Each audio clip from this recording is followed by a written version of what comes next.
Live from the basement of Nickelodeon Studios, it's the Basement Benchwarmers Podcast.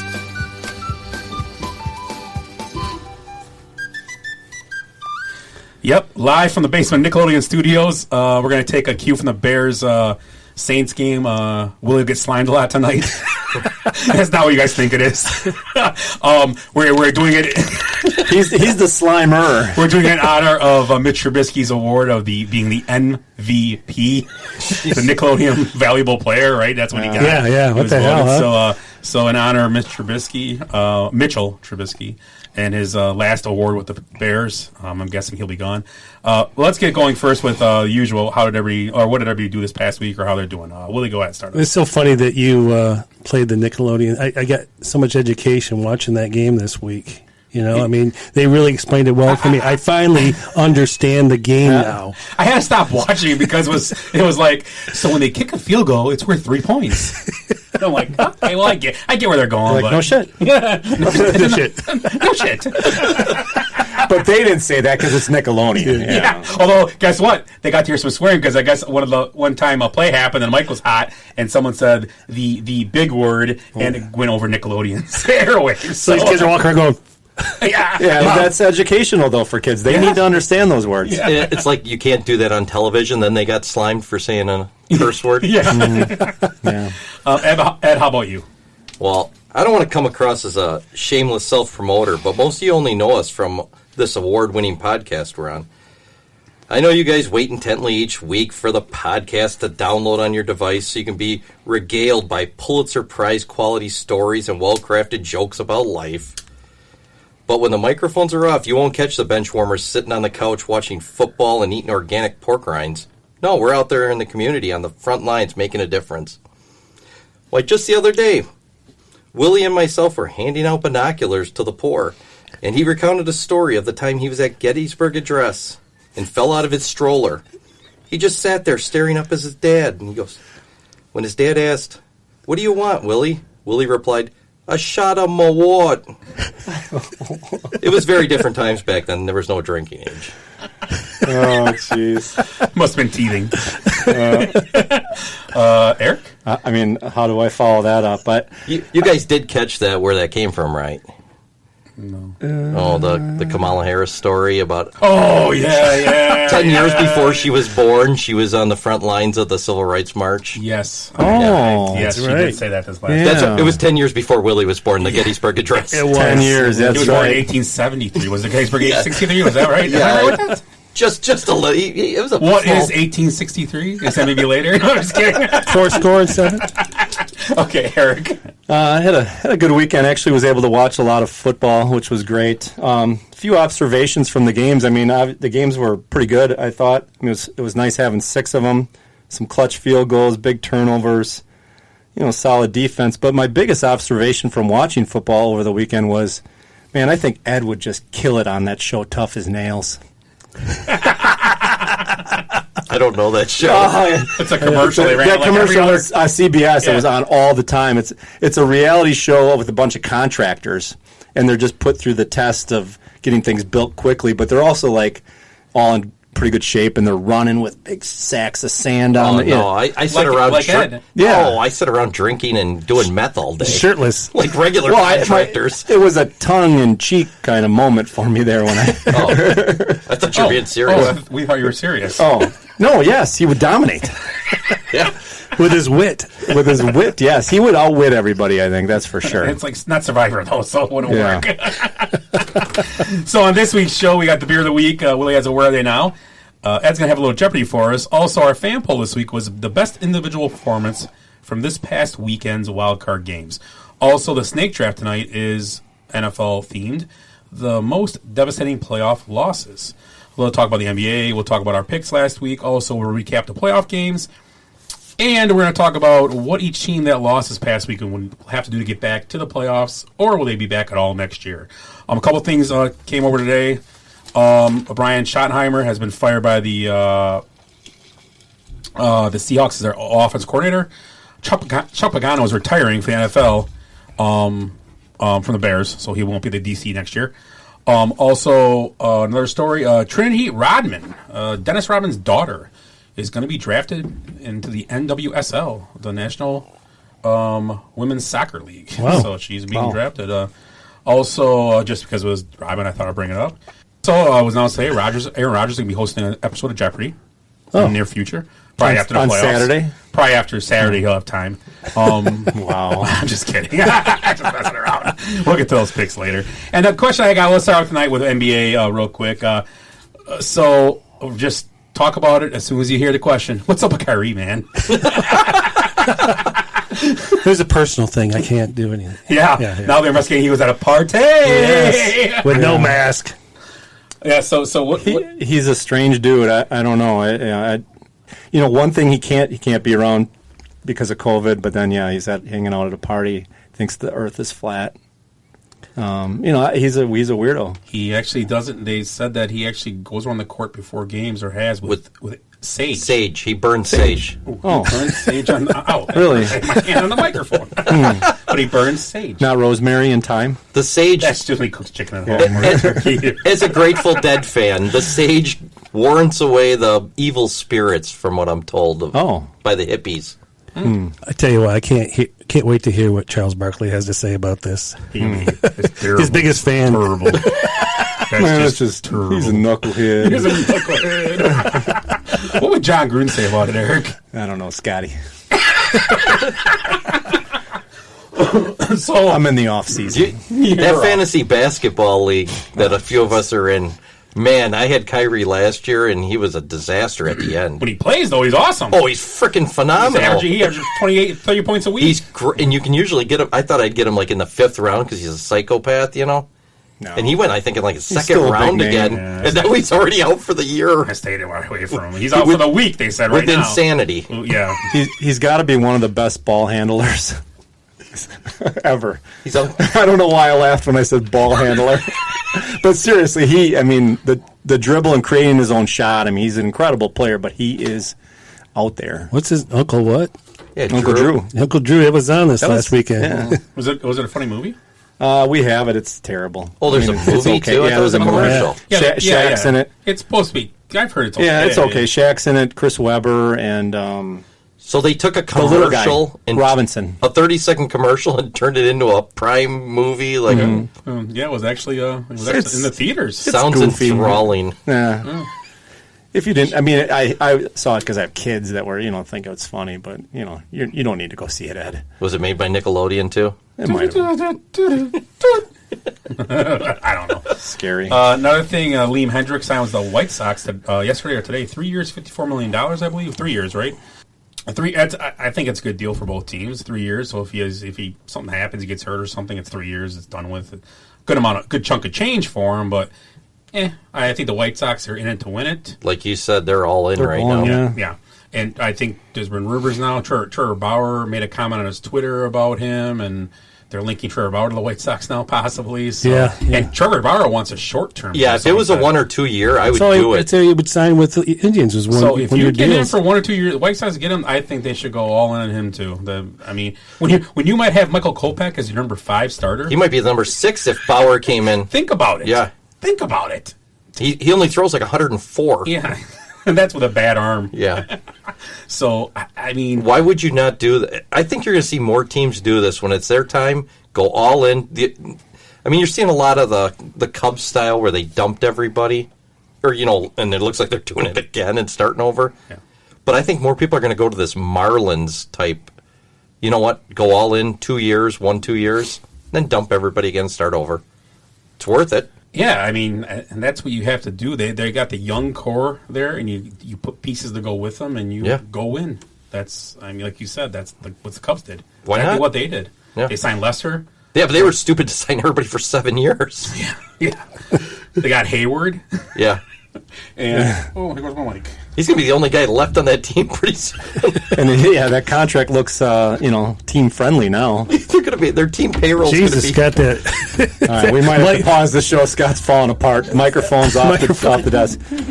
the hell's going on over there? One Scott Cavelli messing with the microphone. Okay, I'm back. He's back. It's a high buck show. So yeah, and then I can't remember last week. Was Liriano traded yet last week? No, not before. Was he traded I last thought we week? talked about it last week. We talked about Liriano last week being traded. Who? Liriano? No. Lindor. Lindor hadn't been traded yet. Lindor hadn't been traded last No, it week? happened like on Wednesday night, Thursday. Okay, Thursday so last week. Lindor and went to the Mets, correct? Am I right Yes. on that? Yeah. And also they got Carlos Carrasco, too. Yep. Which is unbelievable. They 2 star players, and they sent back 6 guys. Yeah. Jeez. But, They got Willie and Ed yeah. back in the deal. Well, they got And a 4 bag of young balls. guys. They got 4 young guys with it, but, hey. Someone has to give massages. Wow.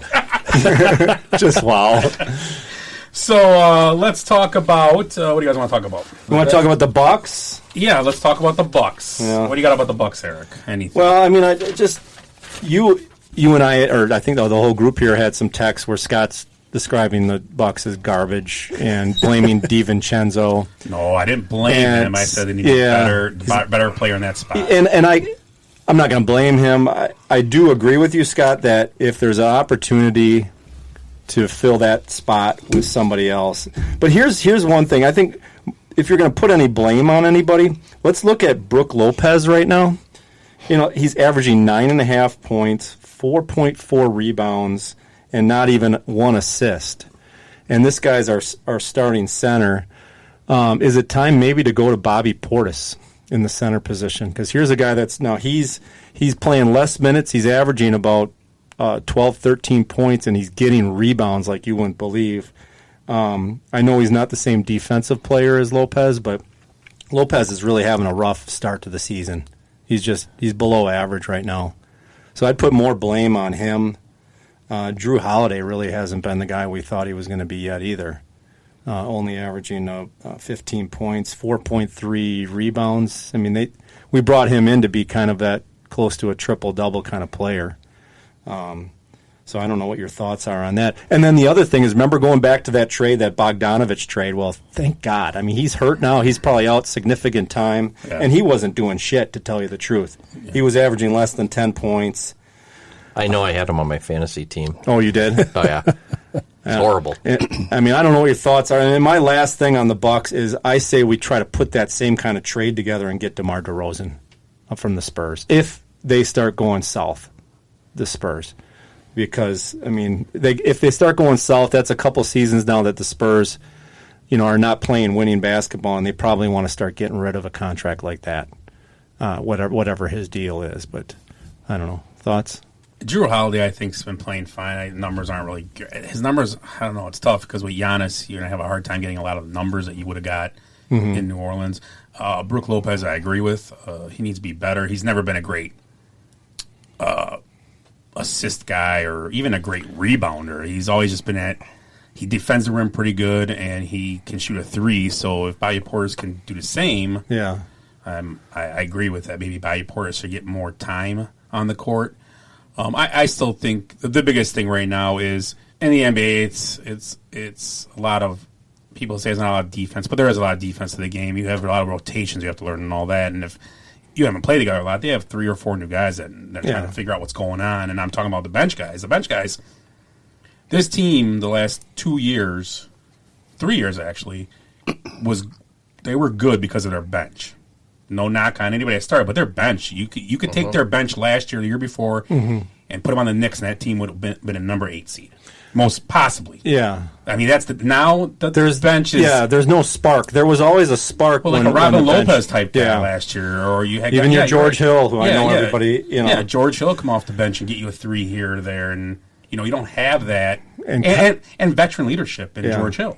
Yeah. He's a veteran. I mean, he's a leader. Well, and that's supposed to be DJ Augustine, and he really the veteran leader on the second team, but he hasn't really shown anything yet either. And maybe it takes time. You don't want to be that aggressive to start. Yeah. Maybe as the year goes on, they're winning some games now, but they're beating not very good teams. Well, the night you mentioned it, they lost to the Jazz, and then I think they've lost to the Jazz like 11 times in a row now. That was my first thought. I'm like, they always lose to the Jazz. The Jazz hit 25 threes in that game. And that's unacceptable. The Bucks do not allow. The Bucks do not. They said in that game that the like half defense. of those, like 20 of those threes, were they have a rating on distance from the guy. They call them uncontested. If you're 6 feet away or further, 20 of those threes were 6 feet away or further. Yeah, they were following Kobe guidelines. Yeah, well, they just the Bucks like, no, exactly, you're too close. Yeah. You got to stay back. Exactly.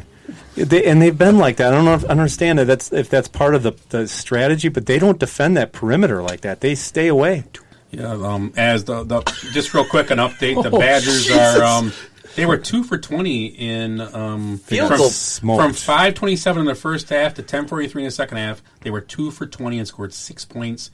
And the Badgers lose at Michigan by 30. 20-something. Yeah, I was going to say Carthage is beating them right now. They put in their Jeez. their scrubs, I guess.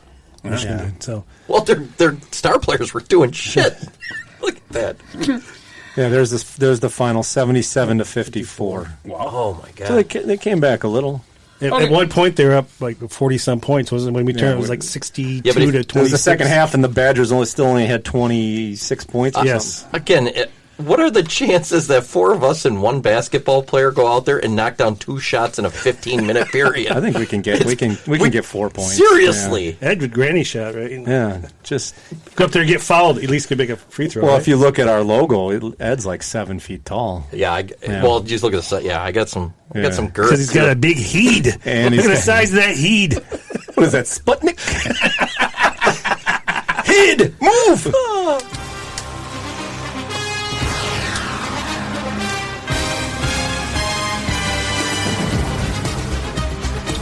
So the playoffs began with the NFL's first ever 6-game wild card weekend. It was enjoyable. It was fun to be able to see that many games, triple headers both days. We're going to break down each game, talk about each game, and then we'll get to our picks later for this weekend's games in the divisional round. So the first game here we're going to talk about is the Colts-Bills. The Bills survived the Colts 27-24 at home. Josh Allen, 324, 2 touchdowns. Jonathan Taylor, 78 yards and a touchdown. And Stephon Diggs, 6 for 120 and a touchdown.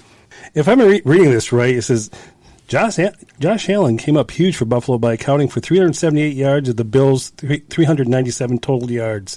Allen threw for 324 and a touchdown while rushing for 54 yards and another touchdown.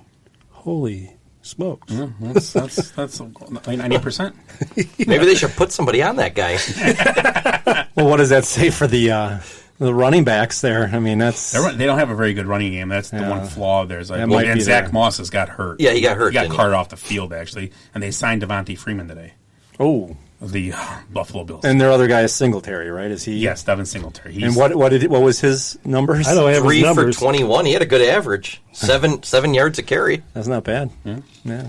So they don't run much in Buffalo. And Air Buffalo. And that one guy that's no good, Cole Beasley. 7 for 57 again. I mean, 7 catches is a lot. I mean, a couple of first downs. Yeah. Those are big plays. So the Bills move on, and with the Colts, what is what? I actually thought the Colts played well in that game. They stayed in the game. They were down by 10 a couple times and got within 3 a couple times. Lancashire did miss a field goal early in the sometime in the first half. I mean, the believe. mustache. Yeah. I don't know. What is your feeling about the Colts next year moving on? Do you think they'll be in the same position? What are you guys feeling about the Colts next year? yeah, I mean, I think they're going to go and get a quarterback. I mean, pretty obviously. Yeah. A young quarterback. Who knows if he's going to start right away or whatever. But, I mean, that's a pretty young team and solid defense.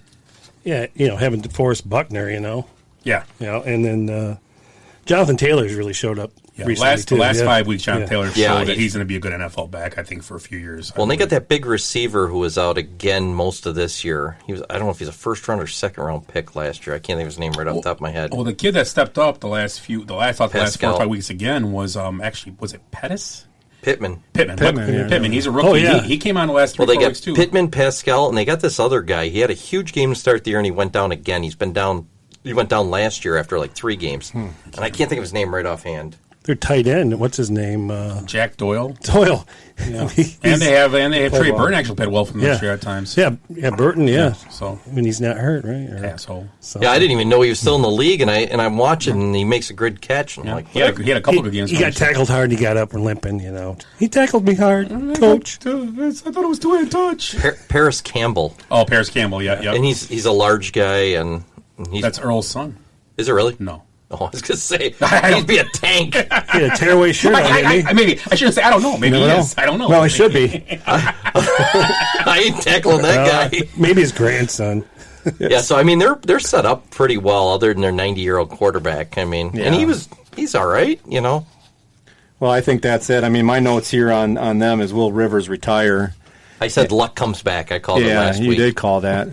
But are they somebody that looks to? Depending on what the Jets do with their, they have the second pick, right? Are they going to, if they take a quarterback, what does that mean for Darnold? And maybe that's a landing spot for Darnold. Hard to say. I think it's going to be a lot of wait and see, and I think the guy that might fit there for a year if they can get and wait another wait. I think Matt Stafford would be a great fit for that team. People talk about New England, but if I have a choice between Indianapolis and New England right now.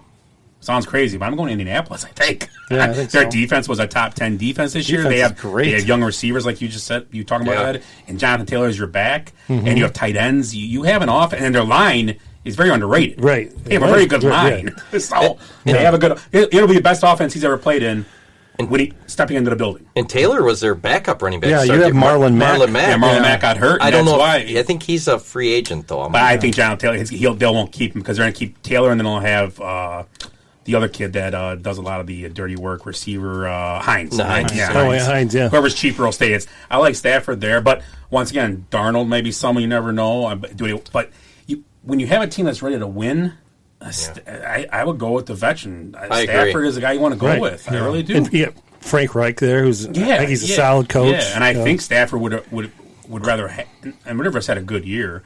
But I bet Reich would like Stafford over Rivers. He doesn't have to move far either, No. So he's a free agent. I think they want to trade him, so it'd have to be some. And I think he's in the last couple of years of his deal, so it wouldn't be a huge deal. Sure. And part of the agreement for me, if I'm picking Stafford, it would have to be restructure his contract because I'm not probably kind of heavy at the end. Right. It's going to be something done because Colts can't take on that money. They got guys they got to pay too. That's why I was thinking Darnold, monetary wise. I don't know. They might be able to. If you drop Rivers, has got to have a pretty high contract. Yeah, and the cap is coming down too. And they have a young team, year, so that's my problem. Is the defense young? Those are young guys. Yeah, on the defense. DeVore's partner they got picked up last year, so he's got to be under. He's in the money already, and I think a lot of those guys are in a contract.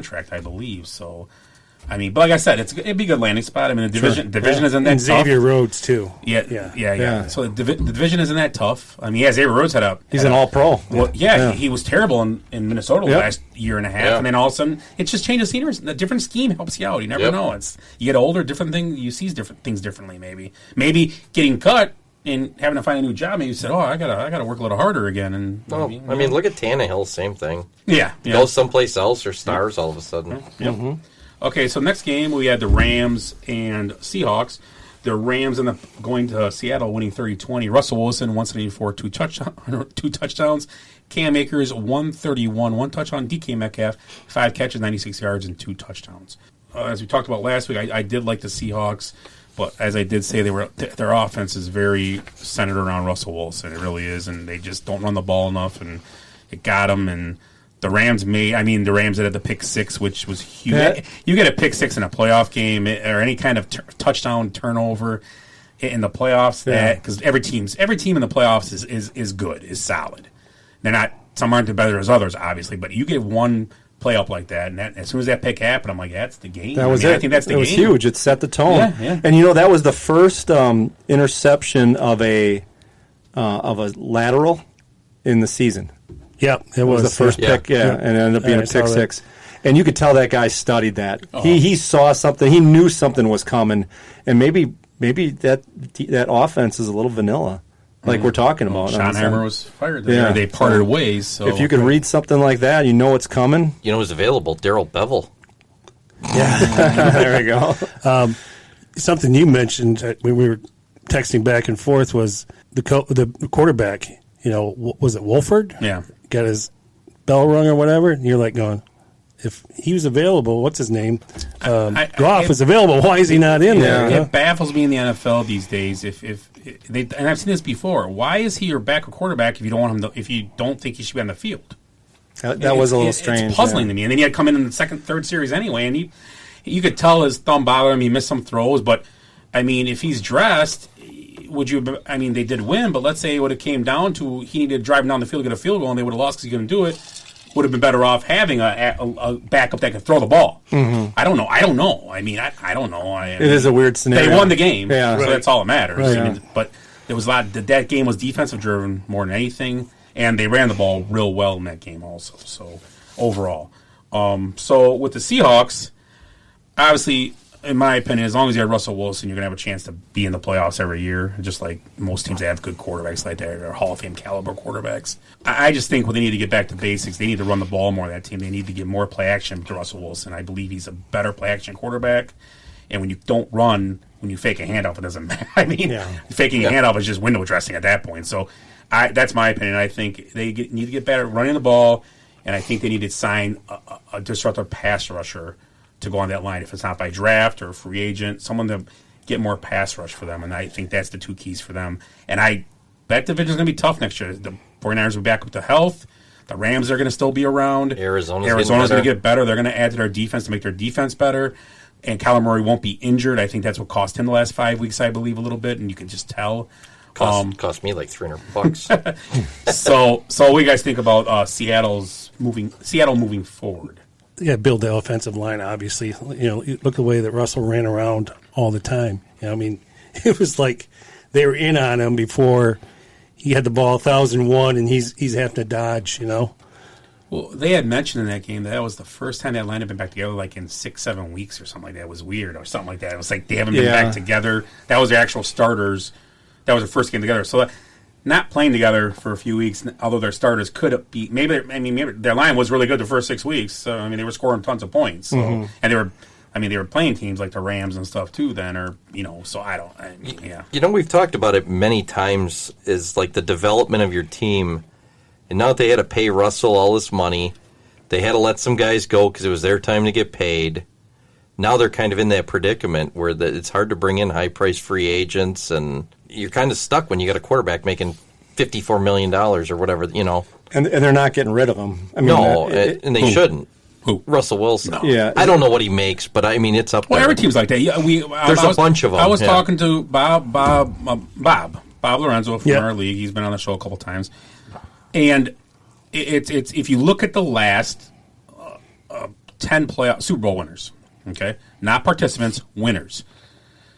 The quarterbacks are not normally in the top 6 or 7 of pay. You have. I mean, it's just a stat. It's there. Russell Wilson won his. He was rookie contract. Yeah. Aaron Rodgers, when he won his, he was under a very small contract at that time. Matt Ryan. They didn't win. I apologize, Matt. 25-3. We might talk about that later. Well, even look like I'm sure it's going to come up. Lamar Jackson. I mean, Lamar's still he just Mahomes didn't have the contract yet. No, not last year. Yeah, you're right. Now he's going to have it this year, and there's a chance they could do it. It'd be but the exception to the rule is very rare, and it's weird. Now this year, there's a good chance you're going to have Baker Mayfield still in. Yeah, of course, possibly. So you're going to have, but even if let's just say it was if Kansas City goes, okay, which. They still got to play 2 games, and the NFL's screwed up. We don't know. The Rams make it, the Packers make it, the Saints make it, or who's the other team I'm missing? Or the Buccaneers.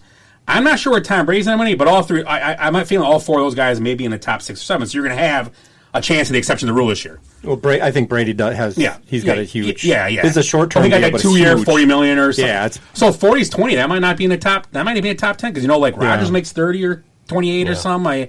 But like I said, this year you're going to have a for sure. Yeah. There's going to be a quarterback that makes money. Now, if it's top 5 or 6, I don't know for sure. Like you said, we don't know. But there'll be high money quarterbacks this year. That in the all AFC though, it's different. Josh Allen, I don't think is making that money yet. Yeah. Lamar Jackson, I believe, isn't there yet. They're going to get him next year. So you got 2 guys that have a legitimate shot at getting there. They could win it too. Yeah. But Watson's going to make that big money. I think next year. No, is he already doing it? Yeah, he was signed this year. Yeah. Okay, and they were really good.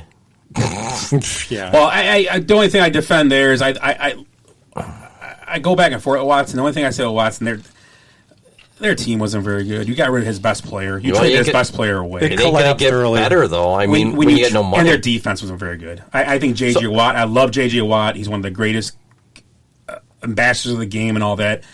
But I think J.J. Watt has become Clay Matthews at the end of his career. I really do. With better hair. I don't think J.J. Watt disrupts games, but now he's not like J.J. Watt's first. And it's tough. Bad back. It's tough. Yeah. But his first 5, 6 years, J.J. Watt was incredible. You didn't want to. You want to play the. You just didn't go that way. Yeah. You were sending 3 guys to block him, and no knock. I mean, if I'm sure if the Packers or Bears got him, we'd be like, oh, that's a decent pickup. But for the money, it'd have to be. I mean, it's nice.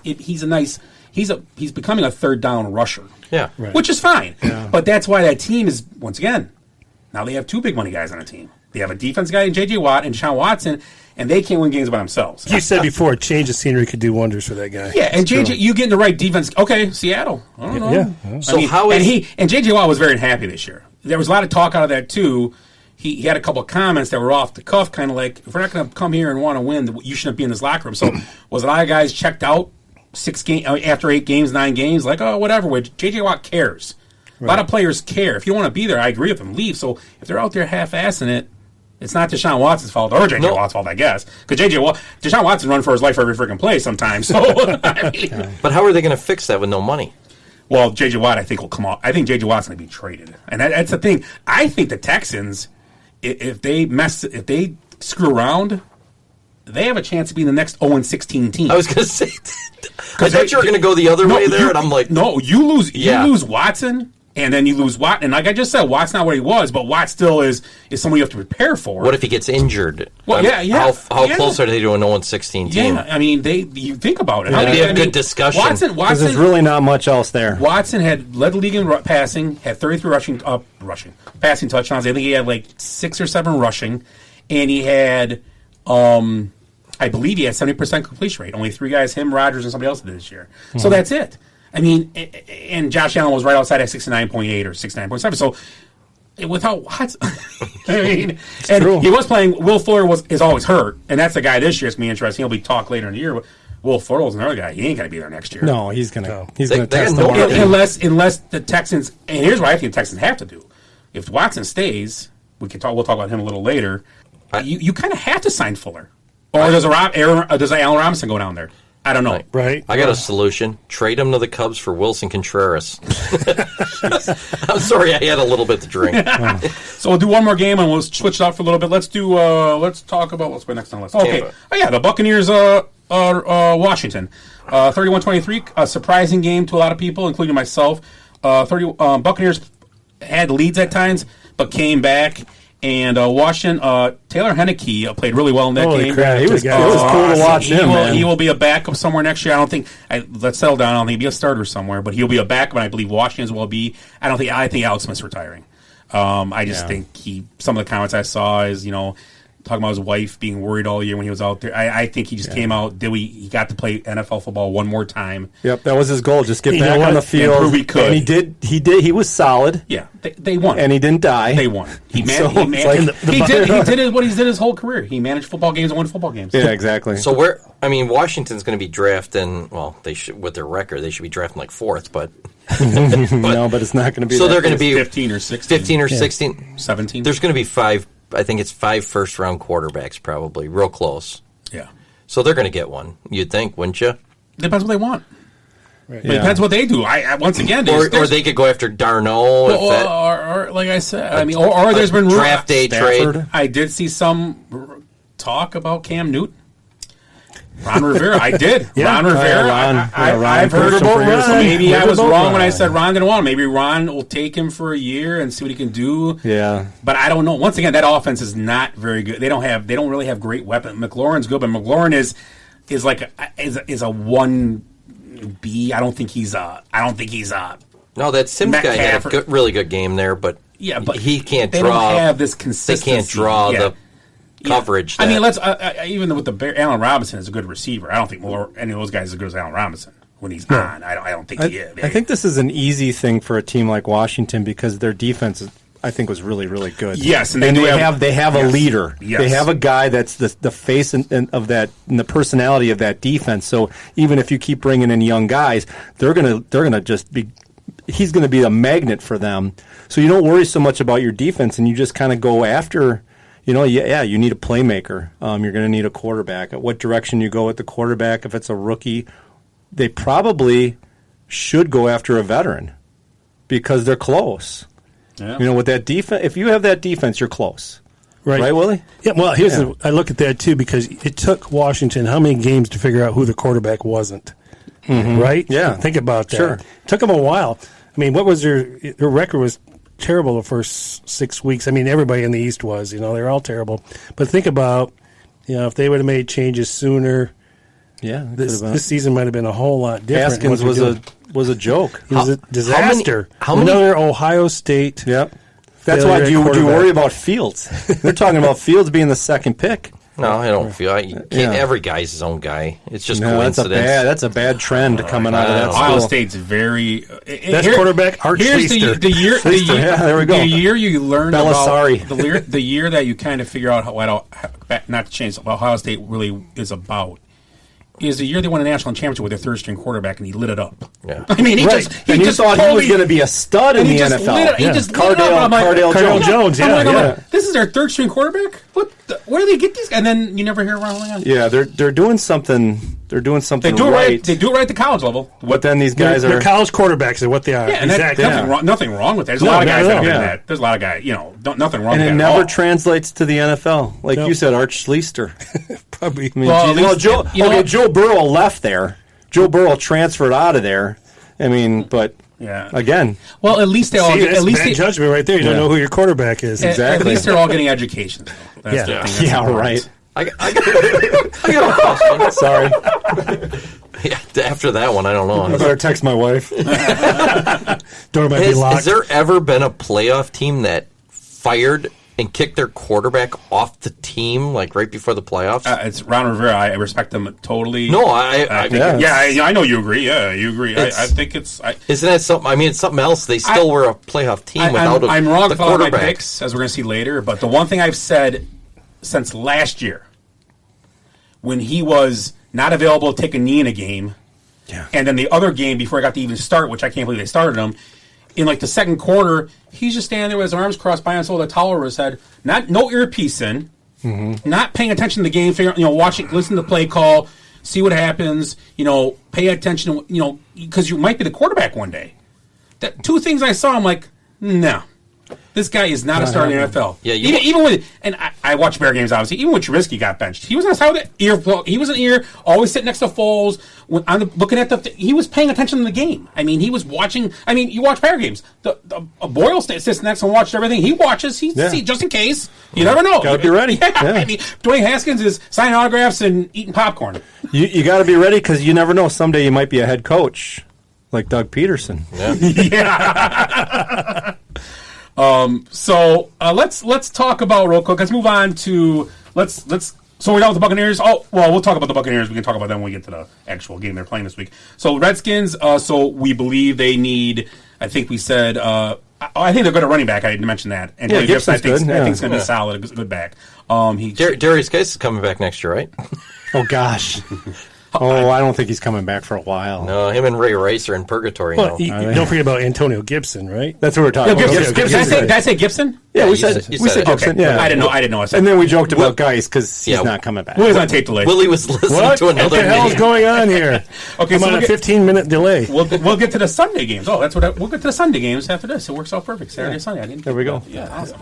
You're listening to the Basement Benchwarmers podcast. Check us out on Facebook at Basement Benchwarmers, also on Instagram at Basement Benchwarmers, and on Twitter at Base Benchwarmers, and our email is basementbenchwarmers@gmail.com. So our poll question this week was best in the individual performance from this past weekend wildcard games, and I know, Willie, you got a couple on yours. I got correct? two. Yeah, Go ahead. What are I yours? got two. So, Kenton Dose Megan said Nickelodeon. Joe Worsbicky says the first quarter of the Cleveland game. So, well, he's a Wiersbicky. He must be smart. I got only a couple on mine. All I got was Mitch Trubisky winning the MVP, Mike Hartnell. And Mike Schumann actually had an answer that I think understood the question. Taylor Heineke. Oh, yeah, I agree with that. It was fun to watch. It's a great pick. Yeah, it really was. That's a great pick. So, Willie, do you have who you thought was the... I think Taylor was. I mean, I enjoyed watching that guy. That guy was, with a bum arm. He reminded me of Stafford, going out there and playing hurt and sticking with the team. When you thought he was coming out, guy gets up there, the backup starts warming up, and then he's like, no, I'm going in. So I love that. I like Heineke. I watched that game, and it was pretty impressive. Chase Young's grabbing him and pointing to his jersey. Yeah, that was pretty cool. That was dives great. like Hyping him, his 12 hype yards. man. Yeah. I do like Chase Young. I think he's cool. a good NFL player. I really do. I think. Why was he not the captain? When you see him out, and I don't know the rest of the year, but you see him out there in that game, he was the man, Yeah, Chase Young is a monster. He is the next. He is going to be primed, barring injury, to be the defense player of the year next year. And he seems like he's the identity of that defense too, like the leader. And what he was doing with Heineke, that's awesome. Yeah. It's like he's probably somebody you gravitate to in the locker room. Yeah, you can be the best player on the field. It doesn't mean you're like the team leader. I mean, look at just go to like the Cubs in that World Series year. It was David Ross, And Jason Hayward. And Hayward made the big speech. You didn't know about that stuff, but yeah. And it wasn't the top players. It wasn't Brian or Rizzo or anybody like that. Yeah. But it looks like Chase Young is that guy too. So That's huge. Well, my performer of the weekend also ties into the best call of the weekend, and that's Tyler Bass. So an ode to the Saturday Night Live skit with Dan Aykroyd. So Tyler Bass kicked a 46-yarder earlier in the game, and then a pretty clutch 54-yarder, and what we heard was incredible. That's terrific Bass. And who was that? Who said that? I forgot. Was it Kevin Harlan doing that? Might have been Kevin Harlan. Yeah, Kevin Harlan. That's terrific Bass. He did it on purpose too. Yeah, He was. He was waiting. He couldn't wait to do it. The Bass-o-matic. So I'm going to be a serious podcaster. I'm not going with feel-good stories. I'm not going with jokes. I'm going to pick an actual performance that if they keep doing this, they have a chance to go further than people thought. Kareem Hunt and Nick Chubb, 217 total yards and 3 touchdowns. Say Chubb? I did say Chubb. I was going to go with that. I'm going to say that was my performance of the weekend. There was a lot of actual, but those two guys, and for Nick Chubb to actually have a huge receiving game is huge because that changed the whole dynamic of that offense. He doesn't catch a lot of balls, and he had a huge receiving game, which is as a dynamic. And I thought last week I kind of said the coach is missing. It was going to be a hard time. I thought the game plan that Stanowski set up, they said it was all him, was a great. Well, when he gets Turner was great, but offensively they were just finding openings. There was guys wide open all over the field. It was awesome. Yeah, it was a hell of a fun to watch. performance. Not that I'm against people hate the Steelers. I don't hate the Steelers. I don't hate winners. You win, good for you. Yeah. But it's tough because Big Ben. It's getting the end for him. We'll see what happens with him, but we'll talk about the game in a minute. So that's our four. What was the saddest pitcher you saw all weekend? Ben Ben's Roethlisberger. crying. Yeah, right. Yeah. Did you hear him talk to Pouncey after? Yeah. They had a little clip of that. Him and Pouncey, they had like NFL fans. Yeah, is it an indication? Do we think Ben is retiring? I think he comes back one more. But I haven't he's won on my picks, so he's probably retiring. He's hemmed and hawed about it before. I mean, he's kind of like Favre in a way. He's done that a couple years, I think. Well, I'm not sure what I'm going to do. We'll see. He'll make a decision. Depends on the elbow feels. Yeah. It's probably more injury. I mean, he did seem more of a pocket pad. They talked about he got rid of the ball quicker. He's got good weapons. Yeah. I believe they're all in their contract And still. Claypool's the next base. And if you remember, receiver, he gave up alcohol and porn. Yeah. Remember that, yeah. That's probably, he was winning Super Bowls back then. That's true. Hell. So what was the question, Willie? The saddest?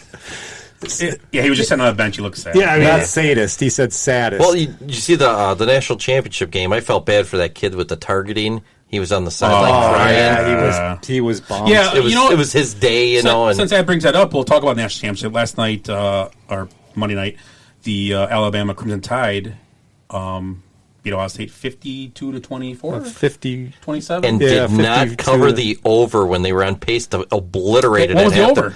And I think it was 77. Somebody said. I don't know Jeez. because I would have took the over in that It game. did end up 76. Yuck. And they had, I think they were at 52 or 54 at halftime. It was be like the they were going bad to beat. obliterate it. Yeah. Yep. on SVP. Was it 54-24 or 23? 54-22 or No, 50, 24. 52-24. Boy, only if we had Yeah. some way of looking it up. But the Heisman Trophy winner showed you why he's the Heisman Jeez. Trophy winner. That kid is built. You know, he reminds me of body type. Myself. Oh, Does he? No. He reminds me of Riley Ridley. Oh, yeah. Not Riley. Like, Calvin not Ridley. Riley. Yeah. Riley's terrible. Yeah. Calvin Ridley. He does same body build. Ridley's a little thicker, but Yeah. I thought Tyreek Hill at first, but Tyreek Hill is. I'm gonna tell you right now. I have a funny feeling Tyreek Hill is oddly thick. He's like that. He looks really like wide bodied. Where Calvin Ridley, I think that the same. Like, what do you think? Yeah, he kind of has that same is this same guy body. too small for the NFL? I mean, he's tiny. No. Riley Ridley's not very big. Calvin Calvin Ridley. Ridley. I thought you were going to say Riley Cooper. Well, yeah. Look at Cole Beasley. We can do a shower stall on But him. I mean, this is a different type of receiver. I mean, this We'll see. I think he looked five. legit. He's Yeah, athletic he can as run- hell. Yeah. He's going to be good for an offense. He can run those reverses for you. He can do all the little gadget stuff with you, which NFL loves now. But it's like, why wouldn't you take him with the first pick? I need a quarterback. I mean, Lawrence. Hey, the Lions will. It's going to be interesting. It's going to be interesting to see what Lawrence. Why is couldn't all the about. Jets take him? They Well, already have a quarterback. That's what they're talking right now. They're saying keep Darnold. That'd be a better move, after I him. think. Yeah. Why not? Oh yeah. Who's got pick 3? Doesn't matter. Lions. No, I think they're like They're- 6 or There's something like 2 or 3 quarterbacks that are right up there. Yeah. I mean, you get Trevor Lawrence, obviously, but Is the Alabama quarterback? Is he going into the Yeah, draft? He looked great. They solid, say man. First yeah. round. They say He's first tough. round. He reminds me of Alex Smith. Yeah. Oh, yeah. He was trending. They said earlier in the year.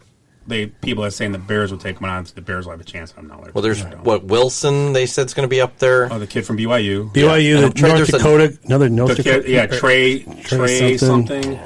Or is it South Did throw Dakota? one One or pick two. this year or something like that. He had some crazy numbers. Little I kind don't of know, built, that- kind of built like Tua. I don't know. That quarterback last night, he looked legit. Yeah. Mac Jones can He was play. solid. Yeah. It's easy when you have all that talent, though. Yeah, to and- throw to and Nothing. hand the ball. That running back too. Tell really it good. to Ohio State's quarterback. Yeah.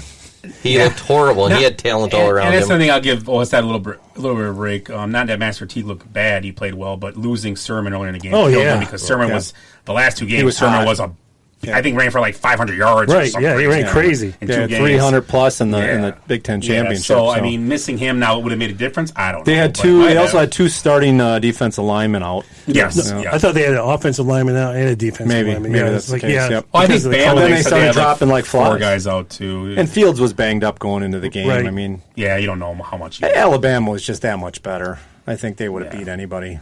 I mean, Not Texas A&M. Yeah. No. Should have let him in. they might have beat the Jets. Alabama has the 4th pick next year in the draft. They get compensation picks for all their players. Well, it was going. funny. They showed the draft class, and I'll remember a couple names off this. I'll just remember 4 of them. Their draft class from 2017, or not draft class, their Recruiting class was Henry Ruggs, the Heisman Trophy kid. I always forget what was his name. Tua? No, the Heisman. Devontae. The one? Adams, not Adams. Devontae Smith. Devontae Smith. Yeah. And then Mac Jones was part of that. Also, one more guy, another good receiver. But I mean, there was 8 guys they showed on Waddle? this list. It was Waddle. And Waddle's been out. He was out most of the year. He got that game out. He would have run off, limp in, and go on for a play. But he had caught a couple balls. He Yeah. didn't even need him. He shouldn't have been out there. Yeah, you know, it's good for him. I like to see that. Not Well, no, worried you about- got a chance to play in the game. Yeah. I get that part of it, Yeah. but Yeah. you know what? He's got a lot of money coming to him. Yeah. Sure. There are quite a few NFL players saying, "Don't play, don't risk your chance in the NFL." I don't know. I mean, your first 4 years in the NFL, you ain't making much, anyways. No, and look at You want to win, man. Frank or You gotta respect and Willis it. McGahee is the proof that if you get hurt, you can still get healthy. Yeah, Willis nowadays with the way McGahee, yeah. surgeries are, or something, you can still get fixed and play. It's you're not handcuffed. Frankie Gore's coming back next year. Frank, is he? Frank Gore, yeah, said he's coming back next year. He's 3rd all time. I didn't realize His he's son might play 3rd. with him. His son might be playing with him. Yeah, I think You never so. know. Another thing, we were talking about Alabama and quarterbacks, and I thought of Tua. I think because someone said Tua. I did. And that's the rumor with Deshaun Watson. There's a couple of rumors out that they want a bunch of picks. That ain't happening. I stupid. I think that is a logical landing spot because here's the reason why. You send Tua to Houston. The Dolphins have so many picks in the next 3 years. They can lose 2 or 3 first rounds and not lose any first. They got 2 this year. They can give one of those up. to get him this year. I believe Miami might, and if Miami gets Deshaun Watson, They're one of the favorites. they are going to be a favorite to make the playoffs. Yeah. Well, top 4 or 5, I Yeah. think, in the AFC. They were right there this year. They were right there. They won 10 games. Yeah, Right? Yeah. right. Yeah. So they won 10 games. Solid Their defense, Their again, played good well. running They game. run the, Yeah. They receivers are decent. I mean, you can always find a receiver like an Allen Robinson's going to be out there. You Keep can grab drafting. him, throw him under. Well, Yeah. they're going to throw away picks, though. Yeah, well, But they still have they'll some. still have a pick. They'll still, they have the 2 luxury first of having, rounds. Yeah. So I mean, if you're taking on that, they might have the third pick because of the trade. Oh, that's Yes, right. they may have the third pick. Basically, when they be giving So if you give Houston's pick back to them. Yeah, Right, well, yeah. it might have been. Yeah. It's from the trade for who was it? It was Houston. So it's the third pick, and you give them the third pick, and you get Deshaun Watson, and you still get another first round pick. Heartbeat. If they, why not? why not? I'm going to go against this. I know you guys all like this, but Miami's been on a plan for about the last 5 years, and they've piled up all these draft picks. They've done what they want to do. They're still got a low payroll again. They've got a young team. But they're on the right path. They're ready to win, man. But then Tua did not look good the But last now 3 you're 4 in games.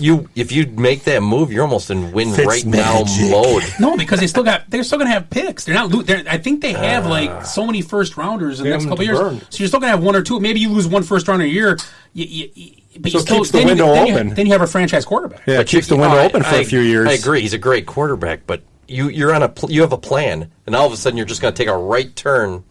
Every Super Bowl winner has a quarterback that is MVP candidate almost. Yeah, is I mean, I in the agree. conversation, right? Sure, yeah. Like first round picks, and people are like, "Oh, the Bears can't afford to do that." Yeah. You're going to lose. I mean, here's the thing.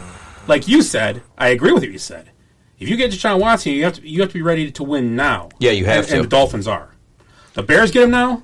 No, they're ways away. They're not ready to win because they're going to lose another couple of years of first round picks and blah blah blah. And you're not, unless you can offload some of these contracts, maybe get them to take guys, but still you're losing first round picks. So do you think it's worth it to try and win right now? I do.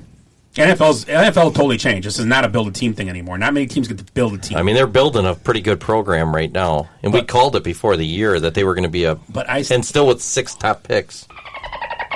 But Dolphins. Yeah. Finally, but Ed, they have the luxury of extra picks. but you're gonna handcuff yourself with a $50 million contract too. Yeah. I don't know. I mean, it could go both ways. I mean, I'm not against it. If I'm a Dolphin fan, I am begging for them to do it. I thought you were a Dolphin fan. No, I was. Well, That's Glenn's a Dolphin. Glenn's fan. Dolphin fan, yeah. His dad's a Dolphin Yeah, fan, old Armando. Yeah. which makes him a Dolphin fan. Yep, I like the Dolphins. by proxy. I'm not trying to knock Tua Blood. because I just don't think Tua was good the last No, he wasn't. 3-4 weeks. He doesn't seem like he's I the agree. answer. He didn't. Did Jeremy think? Did me look at it and go, yeah, he'll be fine.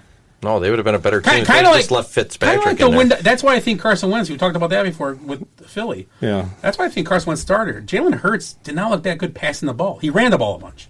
Yeah. He didn't look great passing the ball. He had a couple nice throws in that first game Yeah, against the yeah. Packers, and then he faded. Yeah. Same thing with Tua. He had a couple nice throws, nice plays, but he faded pretty Yep. quick. Yeah. I don't think How he's many the weeks answer. have I been saying it's a gimmick? It's gonna catch up. You get banged up. You can't. If Lamar Jackson cannot run 97 miles an hour, is he a top quarterback anymore? If he's just regular, if he's got a limp or something, Yeah. 94 miles an hour. dude. I mean, he's ridiculous. But The one thing too, you just bring up Lamar Jackson. Number one, if you want to be a respected quarterback in the NFL, if your teammates don't want to shake hands after games, that's fine. But you do not walk off a field after a playoff game and don't shake the Yeah, you got to at least shake Tannehill's hand. I've said it about Brady when he did it. I've said it about Cam Newton a couple years in the Super Bowl. I kind of said it all. And Brady did it, Brady's done it a couple times, but I just don't understand. I mean, you can let your team be mad about it and walk up field because they stomped on your logo when they played in your place, but it's a playoff game. Season's over. They're done. So- Shake their hand. so- And Tannehill's looking around like, oh, we're Yeah. so what happened now? You said that they stomped on a logo. Game week 11, the Titans stomped on the Raven logo. Okay, Right. And then after the final pick, Jeez. and they had a pick to pretty much seal the game the other day, and they stomped on the logo again.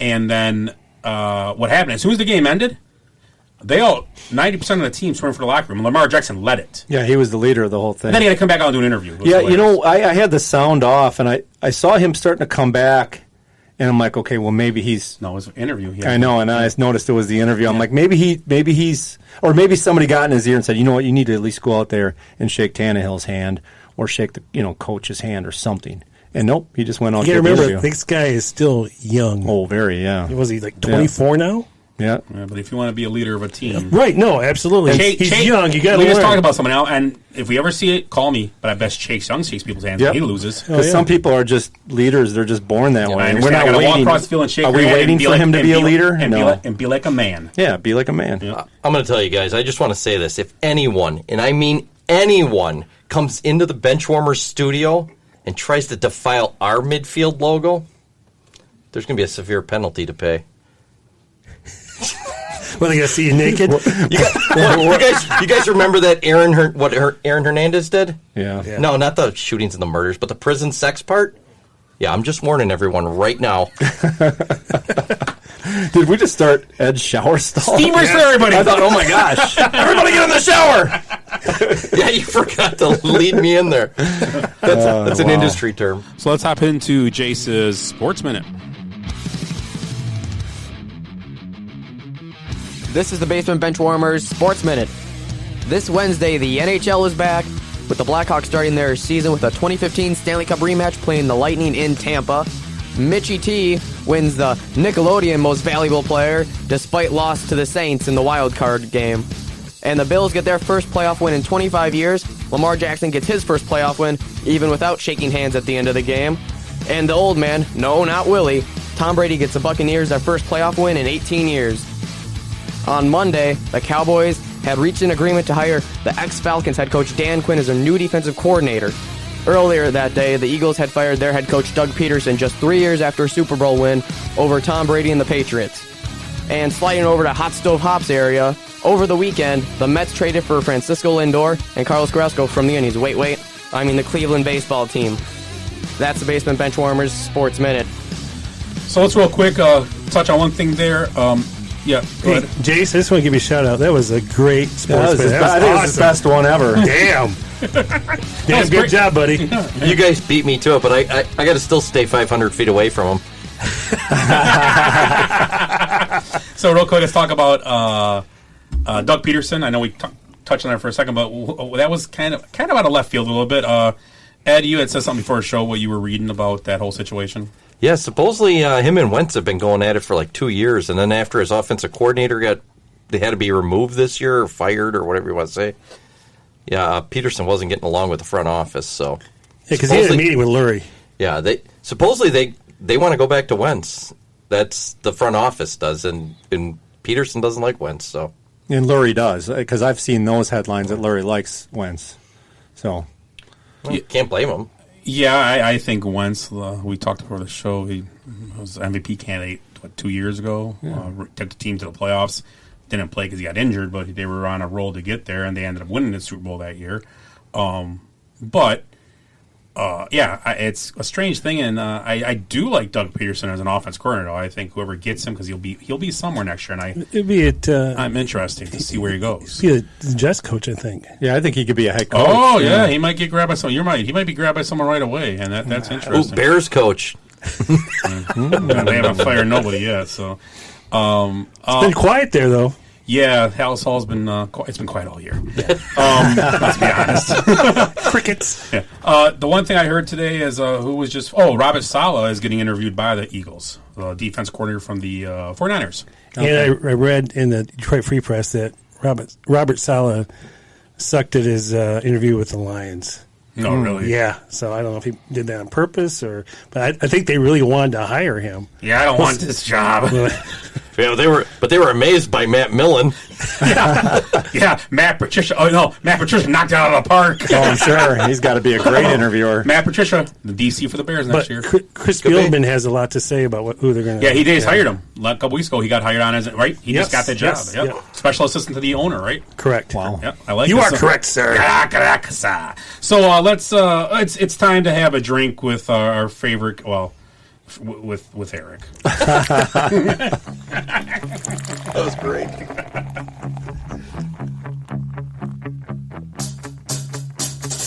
I like beer because it is good. I drink beer because I should. If there was a song to sing, I sing it and beer you drink. I drink beer when I am sad, cause the beer, it makes me glad. Now there's nothing left to say, so let's go drink beer. Beer is good! Beer is good! Beer is good!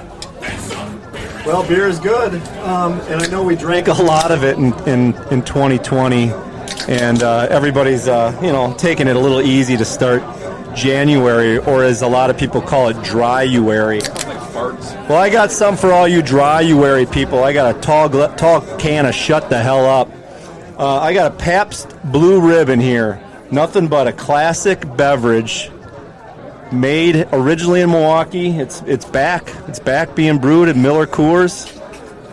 Just a great tasting beverage, right, guys? I love it. Yep. Great call. Absolutely. So, Fabulous. not a ton to say. Our mark's that on, sorry. That's right. If you haven't had a Pabst Blue Ribbon, go out and get yourself a 16-ounce can of it, guys. Oh, yeah.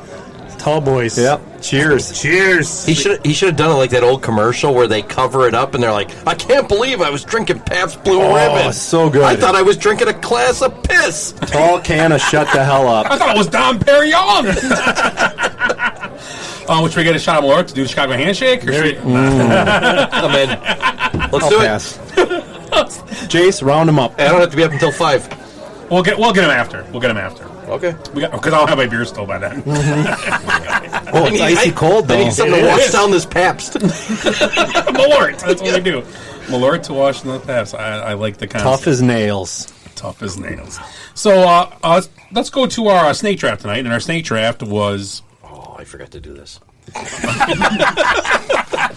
We're so well prepared. Wow. It is most devastating. And devastating is a tough word because there's a lot more things devastating than football losses. So, but in sports terms, devastating playoff losses. So we're going to start off with Willie.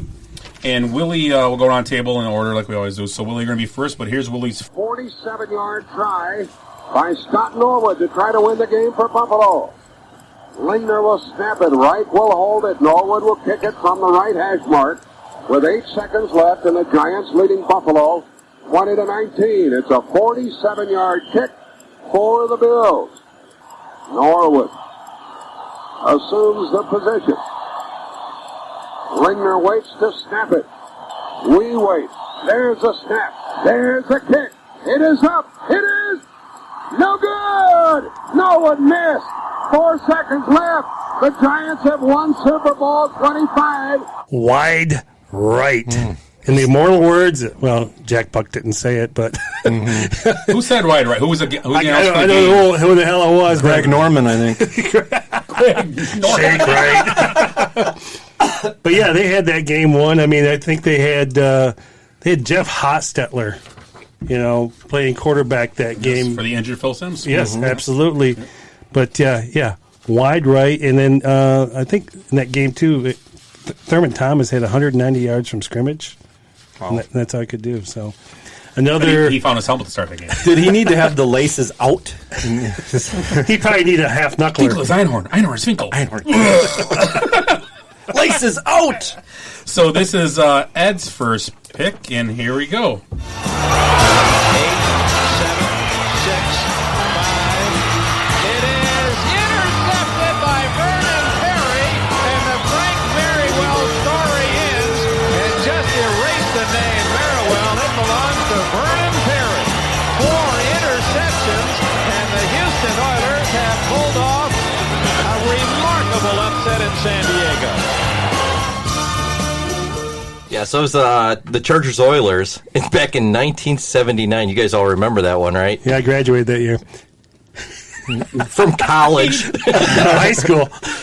Yeah, it was actually one of the greatest defensive performances in history for that guy. They just announced. Let's move on. He had 4 picks. Yes, he did. Perry, right? Yeah, Perry. Malcolm Perry He had was his name? I was thinking it was Vernon Perry. Vernon Perry, you're correct. Yeah, and I think he had a return, and it was crazy the stats. I lost all my notes here, but it was pretty amazing. He game. flushed another find toilet. He needed to Yeah. use the toilet paper. Yeah. So here is Eric's first pick. Good kick up into the air. Seattle. Chris Matthews. And he is lit up by Sean Slocum back on the sideline. Bostic couldn't. Matthews could. Here's Lynch. Lynch! Marshawn Lynch! Beast mode! Touchdown! First lead of the game. With a minute 25 left. Up for grabs. And caught by Luke Wilson. Good snap. Good hold. Crosby is good. And this game is tied. Green Bay calls tails. It is heads. Seattle wins the toss. Wilson toward the end zone. It is caught. Seattle's going to the Super Bowl. Jermaine Kearse. Just make it stop, please. This is the only game that I ever lost sleep for like 3 nights after, just trying to figure out what the hell went wrong. 5:04 left in the game. Packers are winning 19-7. At that time, Morgan Burnett intercepts a Wilson ball, and I think it was his 5th interception of the game. And Julius Pepper's standing over him, telling him to go down. So for some crazy reason, he just slides down at his own 43-yard line. 3:52 left. The Packers punted after playing as conservatively as possible. First and 10, Eddie Lacy, -4 yards. Second and 14, -2 yards. Third and 16, 2 yards. Punt. 2:09 left. Russell Wilson scores a touchdown to make it 19-14. After the Packers punted, it took 1 minute and 43 seconds to pull off a 69-yard touchdown. 69.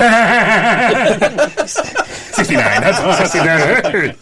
2:09 left. Seattle recovers that just ridiculous onside kick that Brandon Bostic, who was supposed to be out there to block because Jordy Nelson was out there to recover it, goes ahead and tries to grab it and bounces off of his hands and off of his freaking head. 1:25 left. Marshawn Lynch completes the comeback by scoring a touchdown to make it 20-19. Oh, but wait. This stupid little broken up 2-point conversion with a little Hail Mary type of or layup type of toss that Clinton Dix can't catch gets them the 2-point conversion to put them up by 3. As you heard, Crosby does kick a field goal at the end of the game to tie it. And on the first possession, Russell Wilson throws a touchdown pass and Seattle wins the game. So if Morgan Burnett doesn't slide, the Packers probably win the game.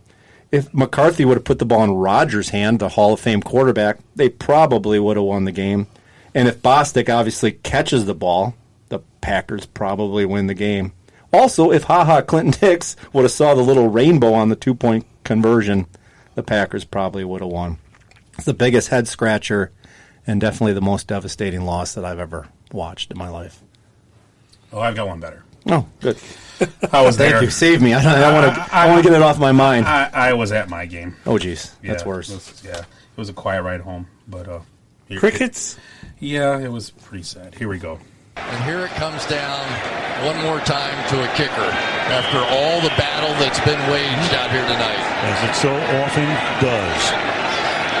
43-yard attempt from the right hash mark. And, he hits the upright again. That's impossible. He does it again. Did this hit the upright and the crossbar? Bottom line, it doesn't go through. Oh, my goodness. The Bears' season's going to end on a double doink. Yeah, it just was sad. It was a rough one. I sit in the corner of the end zone. I go to games. When it was up, he made the first one. Peterson calls timeout and made it. And the second one, as soon as he made the first one, the guys, I looked at him and said, he's missing this field goal. I guarantee he is. And he did. And the Bears' season ended there. Yeah, I don't know what else to say about it. It was terrible. Was that the same guy that we were at the Lions game? Yep. Hit the goal post. I think he hit the post 3 times. There. 3 times. He missed 4. He missed 4 2 extra points. 4 times. Yep, yeah. And they 2 extra points and 2 field goals, I think, that game. He doinked 3 of them. Yeah, just doinked, not double. Just single. Me and Willie were in the upper deck, and we still could hear all of them. Oh, yeah. You know why I figured out why the Bears will probably never win nothing ever again? Because Cody Parkey's got farther than the Bears now in the playoffs. True. So since he's advanced with Cleveland. My second pick, though, is going to be we already talked about the Packer misery and the Bear misery. I'm going to talk about the Viking misery. In 1998 NFC Championship game, they went in as the number 1 seed. Randall Cunningham, the high-powered offense, with, I believe, Randy Moss is a rookie that year. Yeah. I could be wrong about I think that. it was his rookie. They went 15-1, right? Yeah, he was a rookie. They go in, and the Falcons go in fighting. The Falcons were 14-2 that year, though, but the Vikings were 15-1. Yeah, it's crazy, and they were a dominant team. Gary Anderson going into that game had made 106 for 106 on field goals and extra points that year. 106 for 106. Lines up for the game winner in regulation or overtime. I can't remember, and he misses it. And the game goes in. Morton Anderson, 75-year-old Morton Anderson, kicks the game winner and sends Atlanta to the Super Bowl, where they end up getting beat by the Packers, I believe, wasn't it? No, that wasn't that Super Bowl. No, the Broncos. I'm sorry, that was the I'm thinking Packers because Eugene Robinson got caught that night. That was 2 years. That was Super Bowl 33. It was 2 years after that. Was that. 98. Yep. Yeah, 96. Yep. Yeah, I'm thinking because Packers went back to back, and then Broncos went one back to back. Eugene Robinson got in trouble. And I was thinking Packers. Yeah, but it wasn't with he the had Packers. that girl that what did he do again? He knew some waitress. Or, I don't know. Was it Atlanta? Any night but Super Bowl night, fellas. She took his order. Lemon Pepper Lou was there? Yeah, I think so. Yeah. That stupid Frida Felcher. Go ahead, Eric. Go ahead. Well, the only thing that makes me feel okay about that devastating loss to the Seahawks is the fact that there was a worse one, and it was in the Super Bowl 51, where the Falcons are up 28-3 in the third quarter, and much like the Seahawks beating the Packers, like 12 things had to go their way. I think 15 things had to go the Pats' way, and they did. And obviously Brady took advantage of it and sealed the deal. And Pats ended up winning Super Bowl 51, even though they were down 28-3. Pretty devastating if you're a Falcons fan. That's a kick in the nuts right there, I tell you. I'm going to go on one just a couple of years ago. The Minnesota Miracle. Mm-hmm. Yeah, the Saints were just cruising along. All they had to do is make a tackle. Mm-hmm. Yeah, and it says Marcus Williams. Is he still around? It was he kind of went after. He whiffed. He's the one that he whiffed. Yeah, and Diggs had the touchdown, right? Yeah, Diggs had a 61-yarder. Here, what? And not to interrupt, because you can finish what you're going to say, but once again, this is they're just god awful football IQ. Yeah. Mm-hmm. Just stand flat-footed, let him catch the ball, and then hit him out of bounds. Yeah. Game's over. Game's over. They needed more. They needed. I don't think maybe the game time would have left. I think they needed a touchdown. Yeah. So. Oh, they say they did a field goal. He turned to go out of bounds when the guy whiffed, but he was like, he's nobody there, so he took off in the end zone. Yeah, it was 29-24 final score, so 5 points. Yeah, they could have. He would still get a chance at a field goal. But still, you got to hit him. I mean, you can't whiff on him. That's just. It was a total miss tackle. It was embarrassing. The Saints, those poor Saints in the playoffs Yeah. last few years. If they get to play the Bears all the time, they'd be fine. On Nickelodeon, even. Yeah. With the slime. All right, I'm up next. I got my own soundbite here, so here we go. Bradshaw trying to get away. And his pass is broken up by Tatum. Tipped off. Franco Harris has it. And he's over. Franco Harris. Grabbed the ball and a deflection. Yes, that's the Immaculate Reception. Yes. 12/23/1972. Remember watching that game. I don't. I don't. I wasn't even born Did yet. you really watch it? I was negative 1 years old. Oh, I didn't watch it. I was 1. Let's see, I was 17.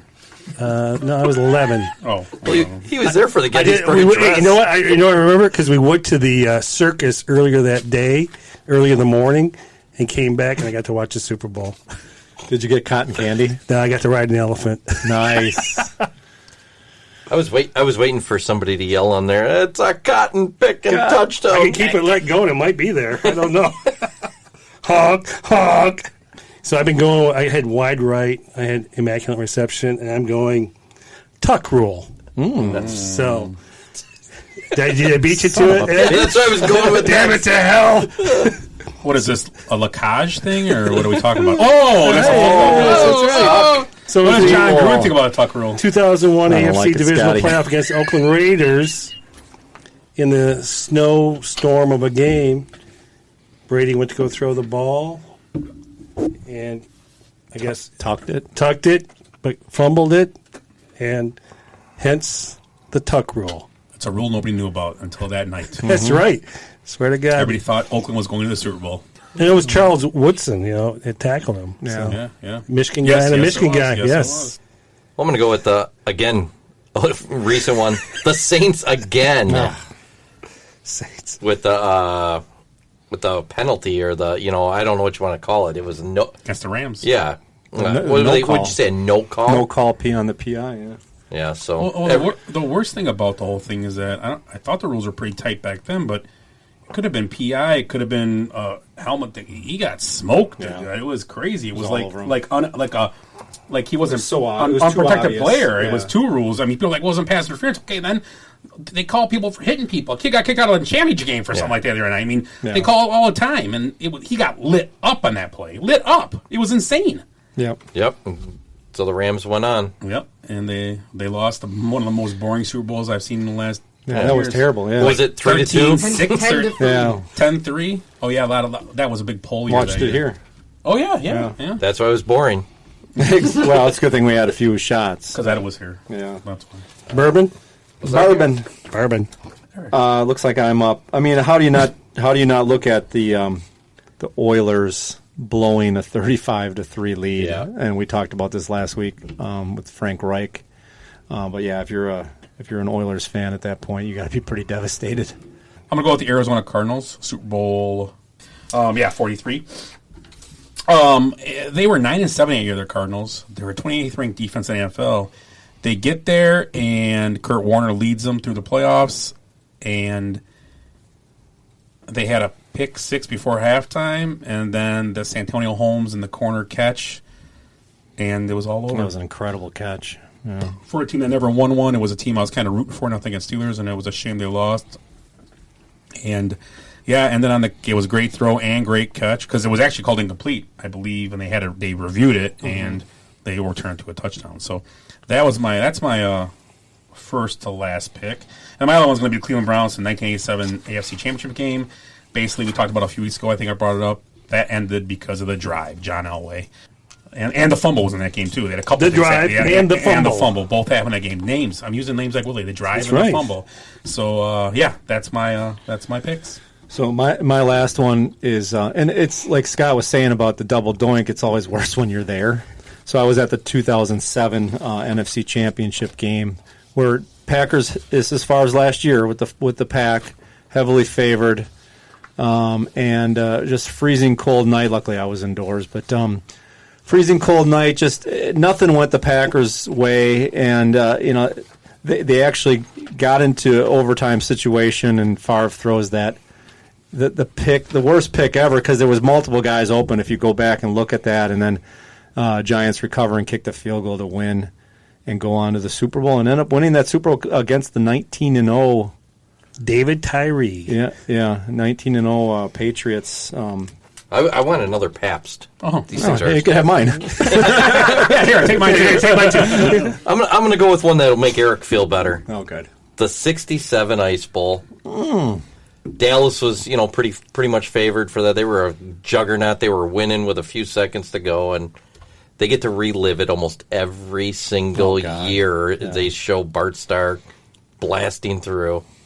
And that frigid field. Yep, they get this. It was a rock. I mean, it's got to be one of the most, besides maybe the Immaculate Reception, one of the most played football iconic videos. Yeah. All right, so I'm sticking with, I had the wide right, I had the tuck rule, I got Immaculate Reception. I'm going with the catch. So Dwight Clark delivers the go-ahead touchdown in the 1981 NFL Championship game against the Dallas Cowboys, which ranks number 2 on the NFL 100 greatest.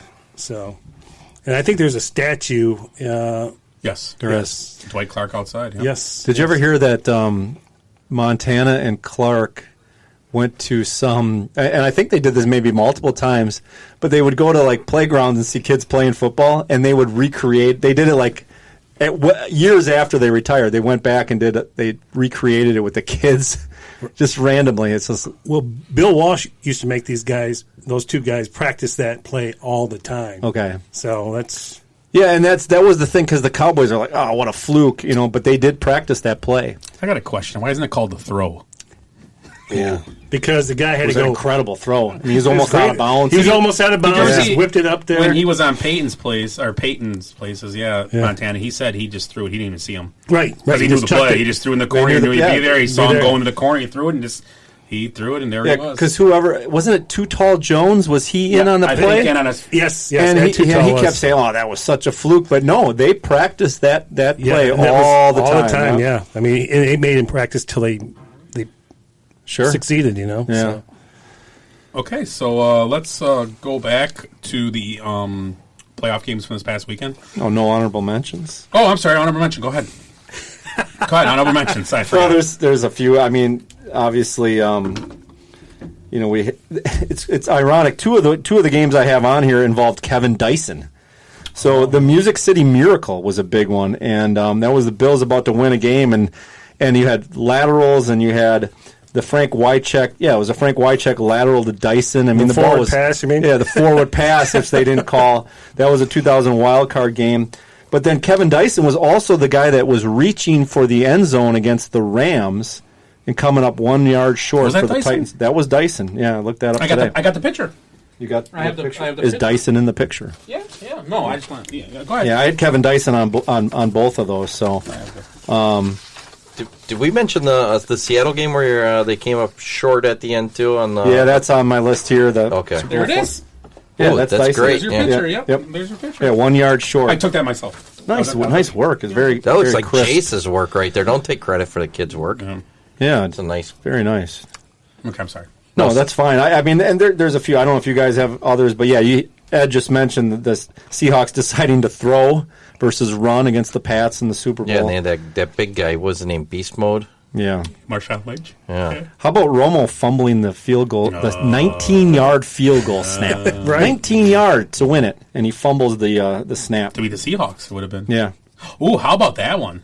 Remember the Viking kicker missed the 20-yard field goal? Oh, or the extra point. Yeah, extra point to tie the game. The 10-9 extra point, yeah. When it was like freezing cold, it was Seattle. It was Seattle, wasn't it? No, in Minnesota, it was like negative 15 degrees or something. So they were playing at the Gopher Stadium the last year there. Yeah. Wasn't there multiple like short field goals missed that same playoffs? There was like the guy on San Diego too, who was a great kicker all year. Rolf Panershka? San Diego? San Diego. Wales. What was his name? Yeah. Who? What kicker? For who? San Diego. He was a good kicker. Was it Nate Keating? Keating, yep. He missed a short one. I think it was the same playoffs. How about the one where the playoff with the Chargers where they were going to beat the Patriots. Oh, and yeah. They fumbled. No, they picked the ball off, and the guy picked it off, and he fumbled after he picked it off, and the Patriots got it back, kicked a field goal, tied it, and went to overtime, and Nate Keating missed a field goal. That was the game. Yeah, that was probably it. Yeah. And then they ended up, and a young rookie, Steven Gostkowski, hit the game winner. Yes. And the Chargers actually were a favorite in that game for once. They finally got to the point where the game was in San Diego. Yeah. Where? San Diego. San Diego. So I'm pretty sure that means Saint Diego. Agree to disagree. I got one for you here. Bilingual. What about Joe, Susie Colbert, I Want to Kiss You Namath, beating the Baltimore Colts? Yes. Devastating for Baltimore. Weren't they 18-point favorites? Something like that. It's Something crazy. ridiculous, yeah. Jason, what do you want to say? Oh, I'm sorry. What do you want to say? No, go ahead. I just want to say a dumb one. Matt Hasselbeck saying we're going to win at overtime coin toss and throwing a pick on the first play. Yeah, he says we want the ball and we're going to score. Yeah. I like the attitude, though, but it didn't work out. Yeah, and Mackenzie. Unlucky. Hey, there's friend of the show, Dick Vitale's on right now. Dickie D! Hey, it's awesome, baby. Man, he looks like a young Mike Wilson. He might actually come on. We could probably. Who's Mike Wilson? If Willie shaved his head and beard right now, that's him. Why does Dick Vitale look like Caillou? Hey, you know rub cayenne pepper in his eyes right now? They canceled Caillou. They canceled it. That whiny ass voice. Yeah. I don't like is this. Coyote I bet we like could get Dick Vitale on the show if we called him. We could probably get him to buy insurance too, or something. Yeah, I bet. By the way, Dick, your car insurance is expired, or your warranty. You wanna, just give me your PayPal account and send me this. Scott said Dick. That's what she said. Who falls for that stuff? Dickie V's an old friend of the show. Yes, he is. Old friend of the show. Okay, so we can go back to football now. We were kind of talking about football. Whatever. We took it past. Dick Vitale, Pabst, who knows? Like we're at the Tapioca Corn pudding. Tavern. So the next game, the early game on Sunday, was Lamar Jackson gets the monkey off his back a la Steve Young. He gets a first playoff win. We beat the Titans 2013. Titans led the game 10-0 early and only could muster 3 points the rest of the game. Lamar Jackson, not very impressive in the air, 179, but running 136 on a touchdown. Marquise Brown, 7 catches, 109. The big story, I believe, in that game is Derrick Henry looked like he kind of just didn't feel like being there at the last 58 yards. Is that what he had? Yeah, he didn't really feel like running hard. I don't know. I know he's getting beat. A couple big things. Mike Vrabel not going for it on fourth down. The play on first down in that drive, Derrick Henry almost busted one out, got 7-8 yards. Or 6-7 yards, and then he decided to throw a ball twice in a row, which was really weird. Then they punt it and give it back to Baltimore. So just a strange game. Not going to beat up Vrabel up. I mean, he's doing well there, so I mean, it happens. Stuff happens just at the inopportune time. Plus, only getting 13 points. Baltimore's defense played really well that day. And so, any thoughts on that? Live game? and die by Derrick Henry. Yeah, that's and Tannehill, because you know what. They depended on those two guys way too much. But the big thing is Corey Davis was out most of that game with an injury, and that kind of hurt them. Suck it up. Let's go. It's a playoff game. The Titans, I think their defense took a huge step back this year. They seemed to me like last year they were a dominant defense, and they made a lot of plays, especially in the playoffs. Yep. And where were they this year? They were not a defensive team at all. I don't have the numbers in front of me, but I know they were like one of the lowest ranked teams in sacks this year. Yeah, they weren't very high in the sack totals. And obviously they had to have a few last year because they went on a nice run. Well, they were pretty much a half from going to the Super Bowl until Chiefs hit the gas pedal and went by them. But I mean, they had a chance. And a lot of that was because of their defense. Yes, I agree. I agree. Didn't Vrabel have a bunch of touchdowns himself? I mean, think about this. You think out of the box, right? Mm-hmm. And Vrabel is this guy that Belichick was always scheming for him. And what the hell, you know? In this game, though, there was an elephant in the room. Yeah, I was waiting for anybody to bring this up, and I know where your guys are going with this. Did you guys notice on the sidelines there was a physically challenged. Yeah, there was a little person vertically challenged on the Titans sideline. How in the hell did Mark Lesnick get tickets for that game? Friend of the show. Wow. Mark, if you hear this, give us a call. You get a T-shirt. Yes. Ed's views are not the points of the Basement Benchwarmers.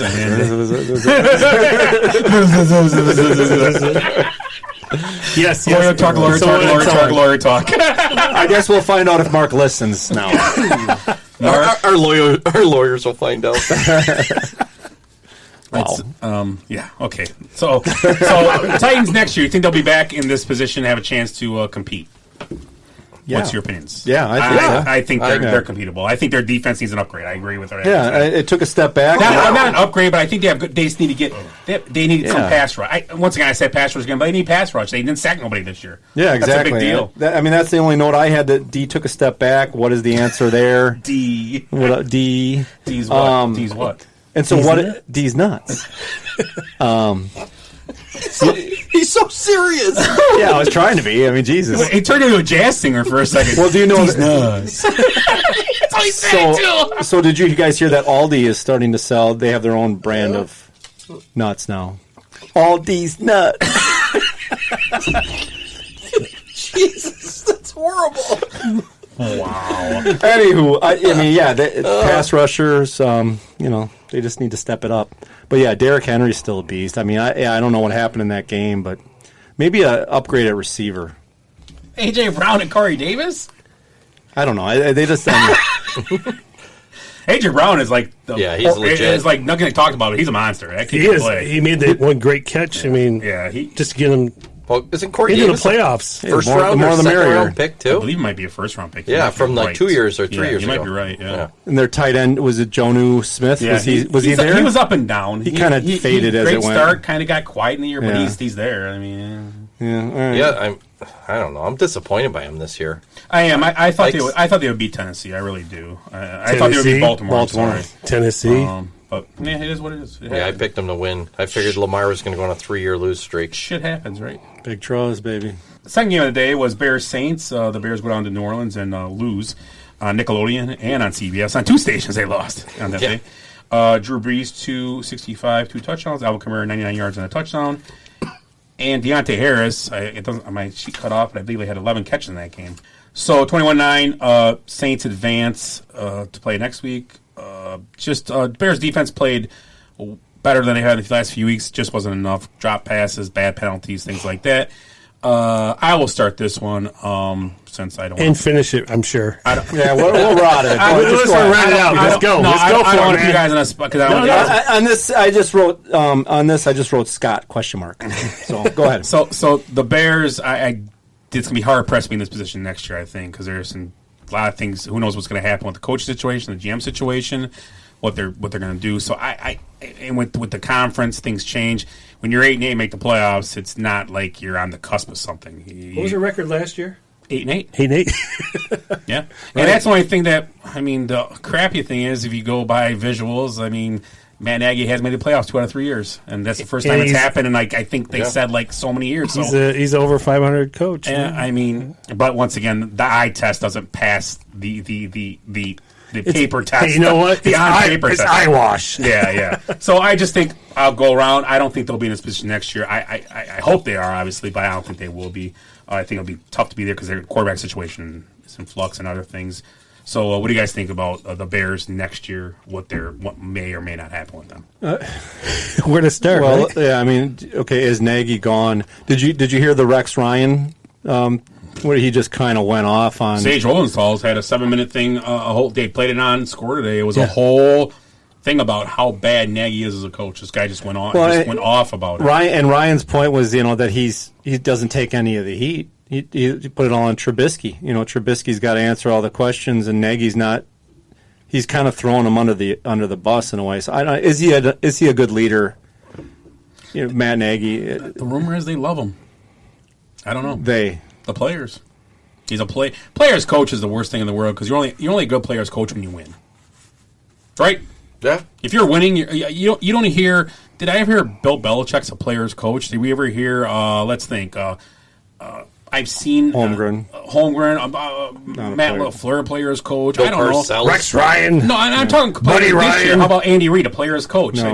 Because he dances in the locker room, hangs out, but he's going to tell him what the F to do. Yeah. That's no joke. And this is the thing. And this is not about being your friend. It's a job. Okay? Right. And you're the boss, and if it doesn't produce, you lose your job. So there's a point you got to say, and the Trubisky thing, I agree with what Sage Rosenthal said a lot today. Rex Ryan is kind of off point a little bit, I would say, because making Trubisky take the heat, you want to be an NFL quarterback? Yeah, you're going to have to. You're taking the heat, man. I don't care. It's not. I've seen Nagy. Nagy has come out, and Nagy don't hide. He answers questions. So Rex Ryan's a lot of hot air. He was He likes coaching wise. too. What is he? Let me ask you I a didn't question. say that I was on. No. Yeah, Let me ask you guys a question. What has Rex Ryan done? Yeah. Oh, he did that foot fetish thing, I remember. Yeah, He went to 2 AFC championships in a row. Lost them. But he got a Sanchez tattoo. Mark Sanchez tattoo. Well, you know what? I guess I should change it. Isn't that was on his? I'm sorry. He went to the AFC championship with Mark Sanchez. You know what his buttocks I changed that. looks That's like. pretty good. Yeah. So know what? So what do you think about the Bears? You were saying like Nagy was the boss, and it's football's a different situation though. In any sport, you're the boss is also being out earned by like half the team. Yeah. So you're in a precarious situation all the time because if the guy that's making $50 million, say Deshaun Watson, goes, that coach is an asshole. That coach is gone. Yeah. Yeah. So that's what Deshaun Watson mad about now. He ain't no say in anything. Well, and if the coach tells Deshaun, he's like, "Get your ass out there right now and do this," and Deshaun goes, "I don't want to." He doesn't have to. He's the franchise, and we've seen it. It's not the first time, I'm sure. We just naive to it, but I'm not picking on anybody or anything, but with Aaron Rodgers and Michael Holmgren, they said he was maybe fucking around the last few years because it was like, it looked like I'm down with Holmgren. And people are McCarthy. I'm sorry. Yeah. But people with McCarthy, yeah. Because people with that were Packer fans were telling me this. They're like, yeah, it looks like Rodgers just doing what he wants. He doesn't care. He looks like he walks on the field, doesn't want to be there. And shit. McCarthy looked because he didn't respect him. He didn't respect him at the end. Holmgren's last year was bad too, if you remember. Well, Holmgren's last year. He knew he was leaving. He was going to, I think it was Cleveland, right? Yeah, I think that all came out towards the end of the year, and that's the year that they lost on that TO touchdown in the wild card. And it was bad too. So it was very similar. And he had Favre. I think Holmgren had more respect than McCarthy. So just, you guys really answered. The Bears next year, what do you think? Will they be in the same position? Well, a playoff team, let's just say that. No. Well, it's a hard. Yeah, I didn't think they would have been this year. So I thought they were going to be a 4-12 team. So they surprise me usually. The running situation looks better at the end of the year. Defense defense always plays pretty good, but they're going to be losing Allen Robinson. They have no quarterback. They have they got Cole Kmet. Because I think Graham's gone too, right? No, he's got 2 years. If they want to keep him, he can be there. Cole Kmet actually is one bright spot. He was a bright spot. The last 5 weeks he played better, and it was a god awful unsportsmanlike conduct against him. That was the worst thing I've ever seen in my life. Lattimore stands over him and says crap to him. He gets up, he flips the ball to the ref over his head, and they call unsportsmanlike on him. And I thought it was terrible. And it was another game changing moment. I mean, it put the Bears out of a chance to score, which they probably wouldn't anyway. But it held them to a field goal. Right. So, I mean... When you have... Well, you have to figure the drop balls, too. Right? Well, yeah. I'm not... Wims has been... that was terrible. Wims should have been cut. And here's the problem with the Bears. I'm going to tell you right now. And I heard it today, and I agree. I said it when it happened, I think. The Wims thing, when it happened against Saints early in the year, that dude would have been cut, wouldn't even left the locker room. Right. He ought to have cut him that night. Right. Yeah, you're done. Rough, yeah. Because Javon Wims is not making or breaking your team. He did this weekend, maybe. Yeah. Oh, he absolutely did. So he's not making. It's not like it's Devontae Adams punching a guy in the face. Okay, Devontae, come on, grow up. Because Devontae Adams, number one, wouldn't do that.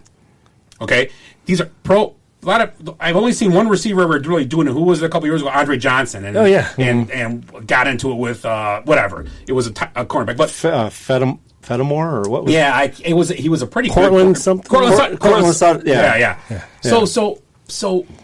So once again, he's like, even that's the problem maybe with Matt Nagy and the whole situation. He should have been gone. Mm-hmm. So again, we talked about this earlier. Do you have more respect now for Ron Rivera, who took a starting quarterback and kicked him off the team? Yeah. And he couldn't kick Wims off the team. And Ron Rivera, I said 100%. But Dwayne Haskins ain't a starting quarterback. I think he was Ron their Rivera. starting quarterback. Ron Rivera was probably surprised me in the playoffs. But I think Ron Rivera played Dwayne Haskins to prove to everybody that he sucks. Right. I don't need him. I don't want him here next year. If I don't play him, Daniel Snyder. He sucks. Yeah, he'll be here next year. So I need to prove that he sucks. Now, can I cut him? Yeah, go ahead. Wasn't there the reason that they drafted him because of Daniel Snyder? Daniel Snyder was too busy touching ass and grabbing cheerleaders. Well, that's what Haskins was doing too in that nightclub, right? Didn't he get busted for being in a nightclub? him and Snyder. Lemon pepper Lou. No idea. we just freestyle now? Yeah, let's do it. Okay, so let's move on. No, we have one big more elephant in the room. Oh, it's the elephant. That whole Nickelodeon fiasco thing with the... It was a fiasco for Pete's sake. That wasn't slime. Where are you going with this, Ed? Yeah, let us know where you're everybody going. get in the shower! No, what are they... One Mississippi, two Mississippi, three Mississippi. What are they trying to draw more children in the? Is that what the point is with the stupid slime and robots and cartoons on every? Well, it's better than caramels covered with fuzz like Willie does. I just don't get it. If they wouldn't have alienated half their audience, with this social justice crap, earlier in the last couple of years, they probably wouldn't have to be adding more fans. Yeah, it's nuts. I mean, they're doing it everywhere now, trying to get more young fans. I mean, I even was on Pornhub yesterday, and they have a slime cam now, so the kids can watch. You really are a funny guy. Will this make the cut? That's what she said. So our next game, moving on, which out of all the games this weekend, I mean, there were some close ones. I don't think the Rams beating Seattle wasn't like it was an upset number wise, but it wasn't like a surprise. Like, oh my God, the Rams. The biggest surprise of the weekend, I believe, was the Browns over Pittsburgh. Holy, you think? 40, you go to Pittsburgh and put up almost a 50 spot. I called it. And Good Ed call, said they're man. going to put up 50. That's what he told us last week. They're going to put up Fuck it. So Run the tape 48-37. Ben Roethlisberger, though, the most completions in a playoff game, 47. Yeah. And I think it was in any game. 501 yards and 4 touchdowns, but 4 picks. Yeah. Nick Chubb, I talked about Chubb and Kareem Hunt earlier. Just think about what you just said. You had Roethlisberger, Chubb, and Kareem Hunt all in. That's like 3 sexual assaults right there. Well, Chubb only by name. Yeah. And Juju, 13, 157 and a touchdown. Juju Smith with about 6 minutes left in the game, 5 minutes left, down by 2 touchdowns. He's doing dances on the field. It's pretty cool. So that's another cuttable fellow for me. I don't care how good he is. Yeah. You're down in a playoff game. I ain't doing a Twitter. What dance is a TikTok dance? What the hell they call it now? Who's doing Juju? Yeah, a little dance before the ball was snapped. After his great year this year, when he was supposed to be one of the best receivers in the league. Don't talk to me about Juju. We'll get to Juju later. Oh, my God. I had him in a league, We're going to get to him? Yeah, we're going to get to him later, Okay. but go ahead. Okay. So 48-37. So Steelers. What is? We'll talk about the Browns in a minute. So what's the Steelers going to do? What is their outlook for next year? What do you think? I'm guessing the same thing. It depends on Big Ben a lot. Yeah. Obviously, but besides that, Well, my notes on the Steelers is will Ben retire? And if he does, it's kind of the same deal. Like, where do you move on from there? Is it Sam Darnold? Is it Wentz? Whatever. And you think that he might stay another year? I'm leaning. Stafford would look good there too. Yeah, I mean, it'd be if Roethlisberger does retire, it's an incredible opportunity for any free agent quarterback. I would think to go there because it's kind of plug and play, and Juju, whatever, he's an idiot, but I really like Claypool.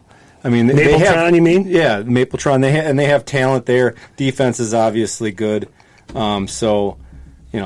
That's kind of my thoughts. Is like possible. It's going to be all about what happens as Roethlisberger retire and where do they go from there. I mean, they can easily add talent too if they had another running back. I mean, they're deep at wide receiver, real deep.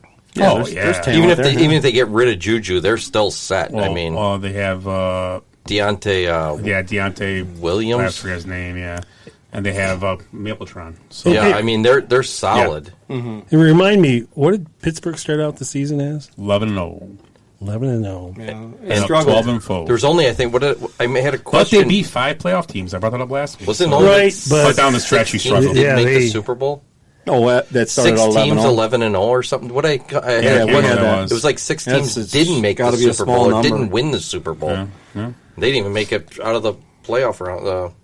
First round, in round, the wild card. But I mean, if Ben's still there's not much they really need to do. Just keep drafting talent. I mean, a running back would be good. Another running back in the fold. Yeah. I agree.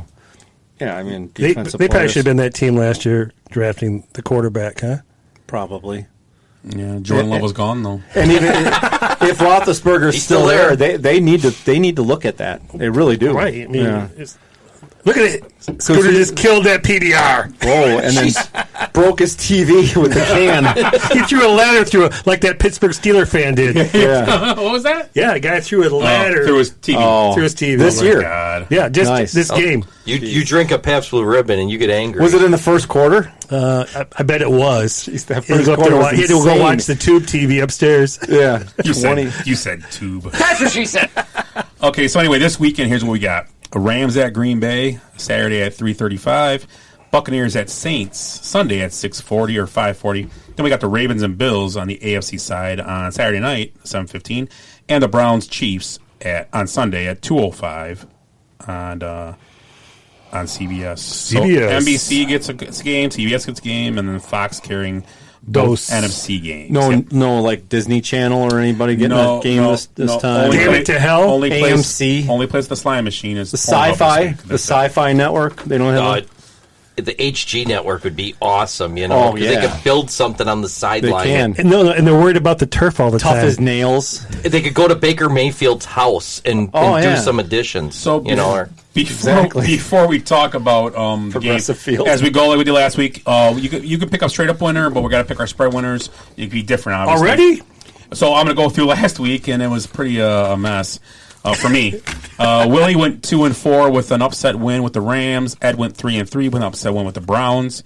Eric went 4-2, big win of the week with an upset winner of the Rams, and I took the golden sombrero with the 0-6 this week. Wow, that's the golden shower. I'm going to be honest with you. I almost texted you guys when I saw Roquan Smith was out, and it didn't matter because their defense actually played good. I was going to text you guys and say I'm going to change. I'm taking the Saints. Honestly, and I'm like, I'm not changing. It's not like it's a big. I honestly, after I saw, I'm like, yeah, they're going to be. The fans don't need to know about the large monetary award. Yeah, at the end of the it's a season. big deal to $10,000. us, but. Yeah. It's all for hair plugs for Ed. The IRS is probably listening to this. We do not promote gambling on the show.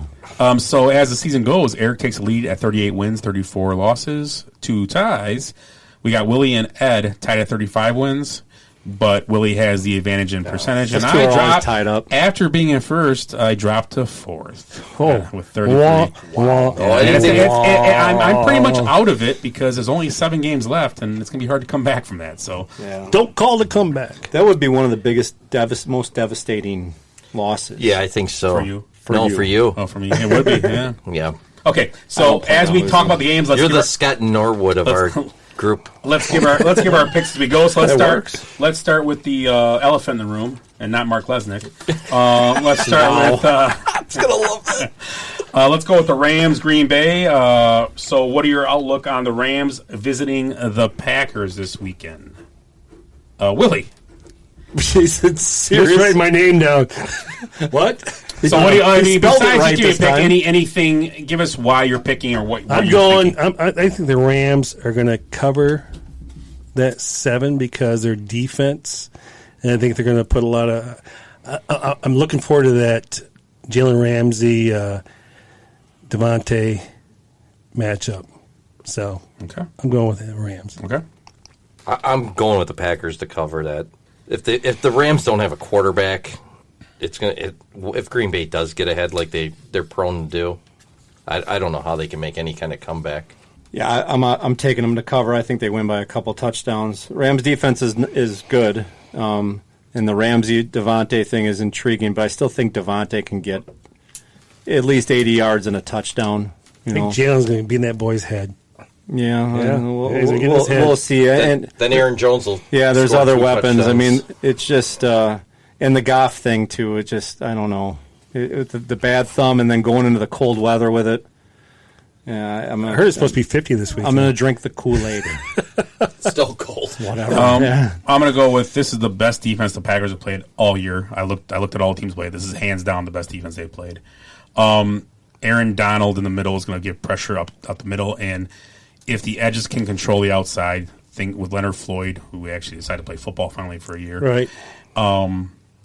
And their linebackers. And you got Jalen Ramsey. I agree totally with Willie. This is the first time you're going to play a team that actually can say you're going to put him on him. And we're going to DK Metcalf did have 2 touchdowns and whatever. I get that, but he was in his head. Now Adams is a little more grown up and a little more is smarter. He's not going to get in his head. I don't. He doesn't use his strength. Now.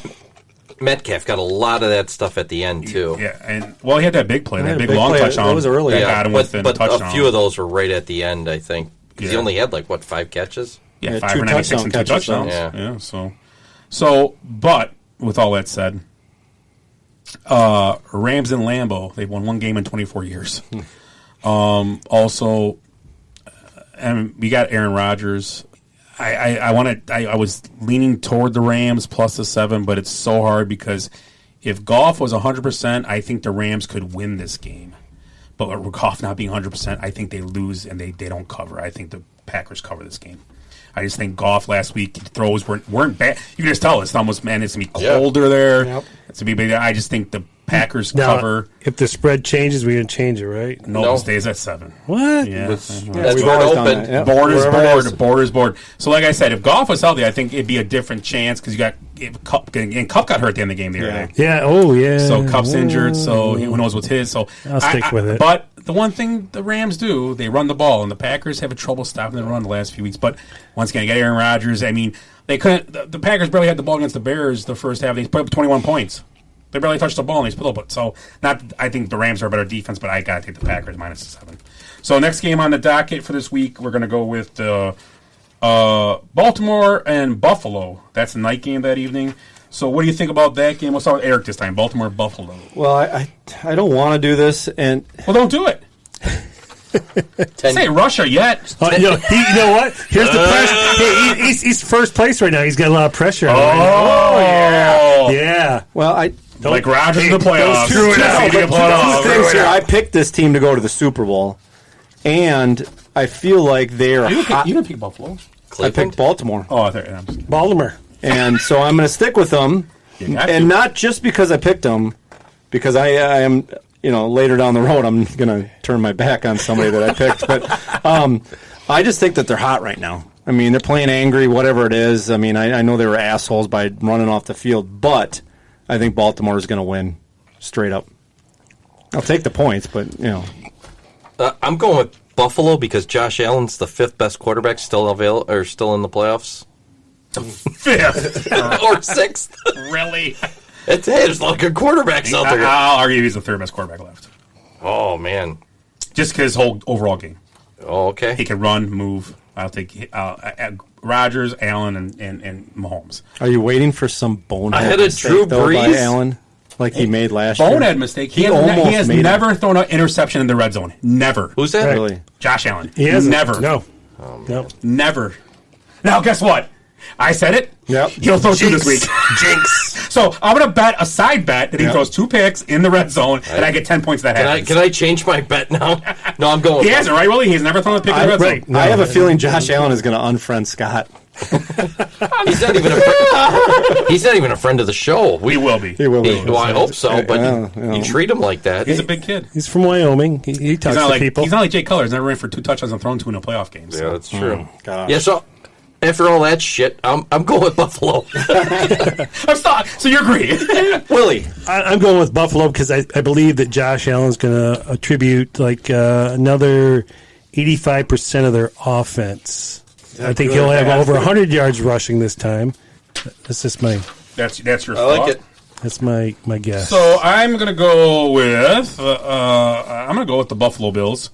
I changed that. Here's a scary. This is almost. I feel good about my picks now. This is almost a mirror image to the game last week. I don't think Buffalo's defense is that. They're better. They're okay though. They're middle of pack defense, but they're better than Tennessee's, I believe. They do have a good back end with Micah Hyde and guys like that. And I think Buffalo will have a plan. Who is the linebacker that plays them? He's 1 or 2 years in.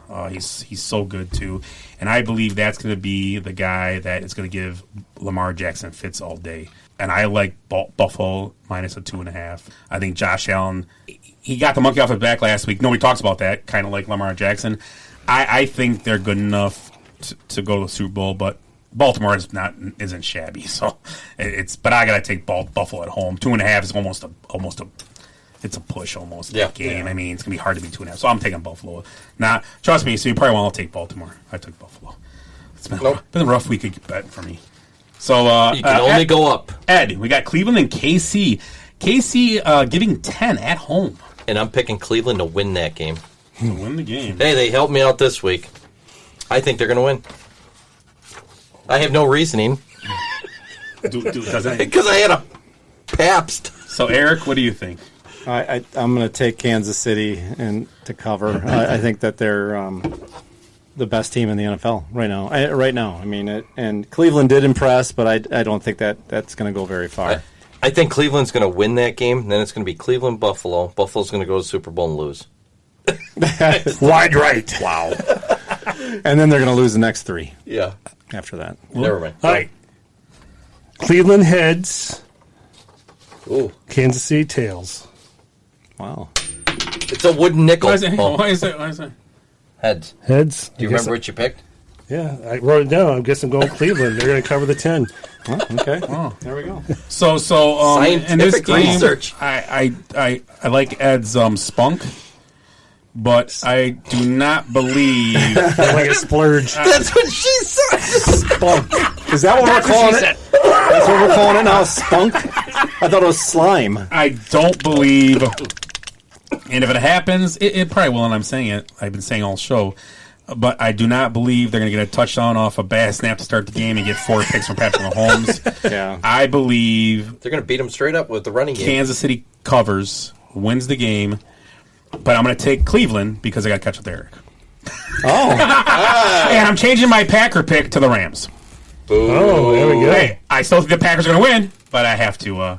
No, I really like my picks. Well, that's fine. I got to catch up. I got to do things. So I think Green Bay's going to cover, and I think KC's going to cover, but I got to take the opposite to catch Well, up. I might have to change my Cleveland pick now that I was so enthused about. Cleveland rocks. So the final game of the day is the History Channel will be on. Yes, I love it. They both were posting that on Twitter. They love it. They love it. Absolutely love it. Yeah. So I got Tampa. Lawrence Welk's playing at halftime. Bubbles. Moon River. Oh, sorry. Well, he's like, these guys are older than me. Jesus Christ. So we got Tampa going to New Orleans, and New Orleans has kind of owned Tampa this year. Does it switch? I mean, their offense played well last week again against a pretty good defense. Tampa's. Willie, what do you like in this game? What don't you like? I'm going with my Michigan man, Tom Brady, getting a 3. Okay. Eric? I'm going that direction, too. I just think the third time is going to be a charm. I have to take Tampa, too, because I picked them. Yeah. Hey, you're not taking New Orleans, and you picked them to go to the Super Bowl. That's what I just said. Didn't I say You have to take. You can't I don't have do to. that. I don't have to do shit. Damn it. Remember, I'm this is taking Tampa, too, and I picked Baltimore. Remember, Ed said this is a no bullying. This is a no bullying zone. No, this is, no bullying. Well, I'm picking Tampa because I'm sticking to my guns from the beginning of the year. Hey, nice guns. Nice guns. Tampa and KC are my teams, and I'm sticking to my guns. Tampa's Although I been did playing take Cleveland. Cleveland's just not a cover. They don't got to win. That's all I'm saying. I got them winning. Yeah. I think they're going to win. So I like Tampa, and the reason I like Tampa is because the way the offense was playing. Watching Drew Brees, the offense the other day, I don't think they were very spectacular against the Bears. They were kind of quiet. Their defense, though, is going to be the better defense on the field that day, I believe. Tampa Bay's defense is good, but New Orleans' defense does get after you. They've done it all year, and they're a good defense. So the one thing about it is you have to say the possibly the better defense are left on the NFC side. I mean, that's not saying much. Packers have a good pass rush when they get the chance. Rams are good. You got Tampa, New Orleans. They're good defense. I mean, Cleveland's defense is legit. I like, but KC, they kind of play the same game as the Packers. Get up a lead, and you've got to come get you. Yep. And then you got Baltimore, Buffalo. Buffalo's defense, like I said, they're not great, but they're better than but they're okay. And Baltimore's defense is pretty solid. They were solid. Yeah, they were solid this week. But the only defense that really jumps off the page, like we said, is the Rams, and after that, it's kind of like it's all about offense. The NFL, man, that's a scary thing. I still like Tampa in this game. They've been playing well. Yeah, their offense especially. I think if Tampa gets this, it's gonna be interesting to see if the Tampa Green Bay game because it's not like Tom Brady has never been played in shitty weather, so we'll see. I mean, if that's the game, who knows what's going to happen this weekend? Who knows? New Orleans, Sean Payton, love him or hate him, he knows what the hell he's doing. He always has a plan. Yep. So, well, they have a way of losing playoff games. Ed just proved that to us with his with the snake draft. With help, though. Yeah. Oh, yeah. So, a couple interesting things. I found this chance to win the Super Bowl.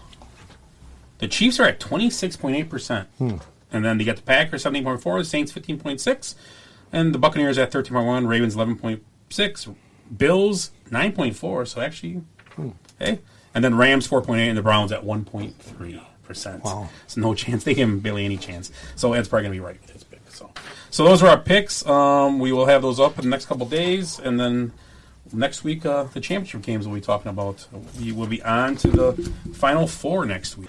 So, real quick before we move on to Ed's Jeopardy, this past weekend, baseball lost an icon. Tommy Lasorda passed away at the age of 93, I believe. And he was a pretty big part of the game, 2 World Series wins. And anything to say about Tommy Lasorda? He's a dugout wizard. Well, there was a story where he was talking, I think it was back in 1963 or 64. He was up in the upper deck with his wife. He goes, you know what? One day I'm going to coach this team. And sure enough, he did. And he, what was the last game? He led him to a World Series championship there. So, but yeah, I mean, Tommy Lasorda was like, I always liked that guy. And the reason I liked him even more, my mom loved Tommy Lasorda. I mean, she loved the Dodgers. I mean, Tigers were her first. Dodgers were her second. So, and Lasorda was an all-time favorite with her. So, yeah, like Tommy. I have a similar story. I was driving on the road a few years back, and a podcast came out, and I said to Jenny, I would have been on a podcast one day. It's amazing. You were in the upper deck of the car?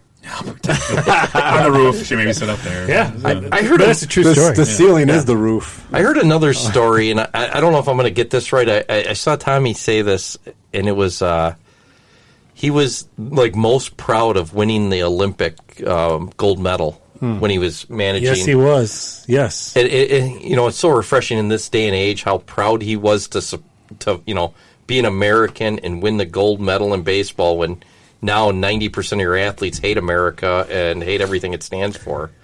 Yeah, he was like he was crying when they won that gold medal. He goes, I didn't get a gold medal, but my players got a gold medal, and you know what? That was most important to me. And also, oh wait, I got a question. I got a couple questions Jeopardy about him. Actually. Okay. Well, I mean, my thought. I think we talked about it when the football coach that died, Shula, when he passed away, and we had a show.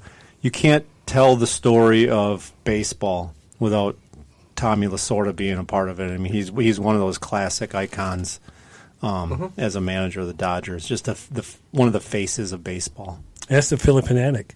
Yeah, they fought. That's what I was going to bring up. Did he fight the Philly Fanatic or the San Diego Chicken? The Chicken too. Was it the Chicken? Too. Yeah, he took all on. He was like Robin Lopez, always fighting the mascots, right? Did anybody see Mike Piazza lately? He looks like Wayne Newton. Does it really? Well, jet black hair, and he looks facelifty. Should hang out with Sammy Sosa. You know how I'm going to say? I got a question about that too. Oh, okay. Scott, you know what I'm going to say? He looks like, but I won't say it. Who? You can add it to Jack Peterson. I'm leaving it there. Shout out to Jack Peterson and his weave. Him and Lesnick are taking a beating tonight. That's right. This is Ed's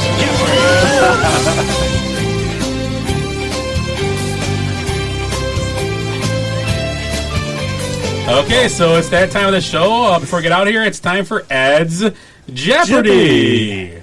All right, let's get into some local stuff here. The total number of MVPs won by Bucks players. Scott? What is 1? Incorrect. Well, you know Giannis. What is 1? One player. No, total number of MVP awards won by Bucks players. Oh, duh. Yeah. Yeah, my bad. I was thinking alien. What is 2? No, incorrect. Do I have to name them? Just throw out your number. 4. Close. 5.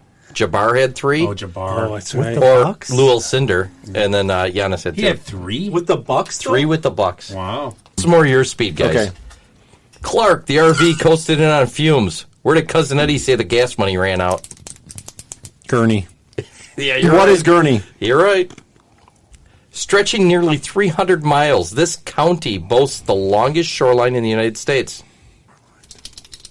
What is Door County? Door County. Oh, Jesus. Right. Yeah, crap. All You right. pointed at me. It's pretty crazy question. I started going to Yes, like California in my mind or something. This is one, if Willie doesn't get this one. Melinda Dillon, who plays Ralphie's mom in A Christmas Story, can be seen topless as Suzanne Hanrahan in this classic sports movie. What is Slapshot? Yep.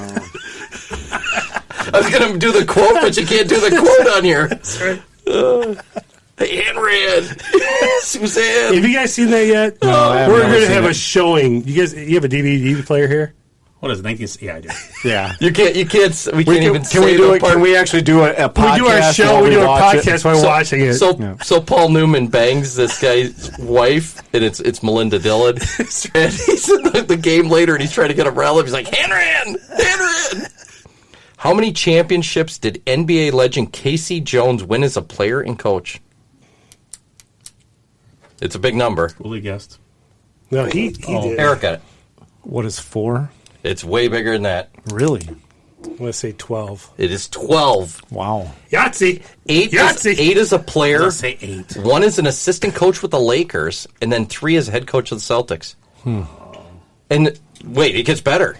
So the next question. Casey Jones is one of 8 players to win an NCAA title, which he won 2, an NBA title, which he won 8, or 12, whatever, and a gold medal. The list, so there's 1 of 8. The list includes Michael Jordan, Bill Russell, Jerry Lucas, Magic Johnson, Quinn Buckner, and Clyde Leveillette. What current NBA star also completed the feat? And he's a star. A national championship, gold medal, And an NBA title. and he's current? Current star, too. Who is Dwight Howard? No. I don't think he's a star. No. They got to think the college level first, though. Not like I'll help you guys out. It was this year. He gained it this year. Oh, I'm going to... That's why I thought the Scott. Howard. Is it... Well... Nobody won it this year. Davis? Anthony Davis. Yeah. Oh, yeah. The brow. Yeah, I was really surprised when I saw that because all the other ones were back in the day. It's going to be hard to do that because now the guys can stay in college level to win championships anymore that are that good. Yeah. And gold medal is gone now for people because you ain't going to play in many Olympics. No. Who knows? Right. We'll get some kind of Russian or Chinese medal. This libertarian is the director of the Pawnee City Department of Parks and Recreation.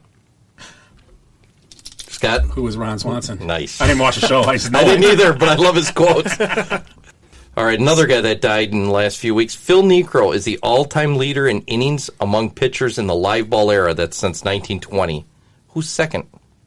In what, innings pitched? Innings pitched. Oh, I'm going Gaylord Perry. Nope. to guess an odd, but it's going to be wrong. Who was Nolan Ryan? Nolan Ryan. Okay. Really? Career? Well, he pitched forever. You think old guys. I thought yours might be right when you said it. I thought that's so. right. That's not bad. Yeah. Old guys that pitch forever. You think like Jim Cotter or something. Well, they got to pitch lots of inning back then, too. Yeah. No guy will ever get close I was to going to say that. Bartolo Colon. Huh? He was there for CC 53 years. Sabathia, That's man. buffet He threw a trips, not ton of innings innings. pitched. Okay, let's see if you guys listened to my thing a couple weeks ago. According to Mac on It's Always Sunny in Philadelphia, this player is the all-time home run leader for white guys. Who was Mike Schmidt? Mike Schmidt. I pay attention. Somebody paid attention. Here's a great question. High-priced Cubs players Anthony Rizzo, Chris Bryant, and Jason Hayward combined to hit 6 home runs at Wrigley Field in the whole year of 2020. What other Chicago player hit 6 all by himself? Kyle Schwarber. Incorrect. Who is Ian Happ? Incorrect. Oh, I thought you were right. Damn. Who's the other one? Who's the other one? Oh, no, it can't be him. Who you said? You said who? No. No, who were the 3 you said? Rizzo? Rizzo, Bryant, and Jason Hayward combined to hit 6 home runs. What other Chicago player hit 6 by himself? I'm going to say David Bodie. Jose Abreu. I really He hit 6 in one series. Hit more than those 3 combined. Hey now. Trick question. The director of A Christmas Story was only allowed to make the movie after he directed this successful 1979 movie first. Scott? What is Porky's? Porky's. Learn on a tour. What was the best thing about Isn't that Porky's? great? And who was that? Kim Cattrall. That's right. And what is she famous for now? Sex and the City. They might do a reboot, they said. Which she won't be part of. Which She's she will not not gonna be part of. Oh, wow. They hate it. She didn't get along with the others at all. She didn't want to do women in their 50s. Maybe she can be in Big Trouble in Little China 2 or Mannequin 3. Mannequin 3. Andrew McCarthy. Friend of the show, Andrew McCarthy. Mannequin's that's a great I ate movie. pizza with him in New York. This entertainer's career began in 1939 at age 17 when she and a classmate sang and danced on TV, and she was most recently seen at age 98 in a 2020 Lifetime Christmas movie. Betty White. Yeah, your girlfriend. Who is Betty White? Who is Betty White? It was first She's round. an We're good. actress. She's been around for a long time. I think you just explained that. All right, I only got a few more here. Tommy Lasorda is often stated to be Mike Piazza's grandfather, which he is not. However, he is the godfather of this former catcher who spent time on the Cubs, Twins, White Sox, and Tigers. Wow. Alex Avila. Oh, really? Yeah, him and his dad and Tommy Lasorda were like best friends. Ah, okay. The Cleveland Browns finally won a playoff game. In what year did they win their last road playoff game? They'd never have. No. Okay. It's my favorite number. 69? That's what she said. Okay, I got one left. That's what she said. And in current events, this holiday commemorating La Révolution Française est célébrée le 14 juillet tous les ans. Uh-huh. Bastille Days. Bastille Day. You're listening to the Basement Benchwarmers podcast. Check us out on Facebook at Basement Benchwarmers, also on Instagram at Basement Benchwarmers, and on Twitter at Base Benchwarmers, and our email is basementbenchwarmers@gmail.com. So that'll end tighten up the show tonight. It was a good one. Happy divisional playoff week, NFL. Basketball is still going. Major League Baseball announced it will start on April 1st. We'll talk more about that next week. And Willie, any closing thoughts? No, Scott, I don't have anything. I can't tell. I have nothing.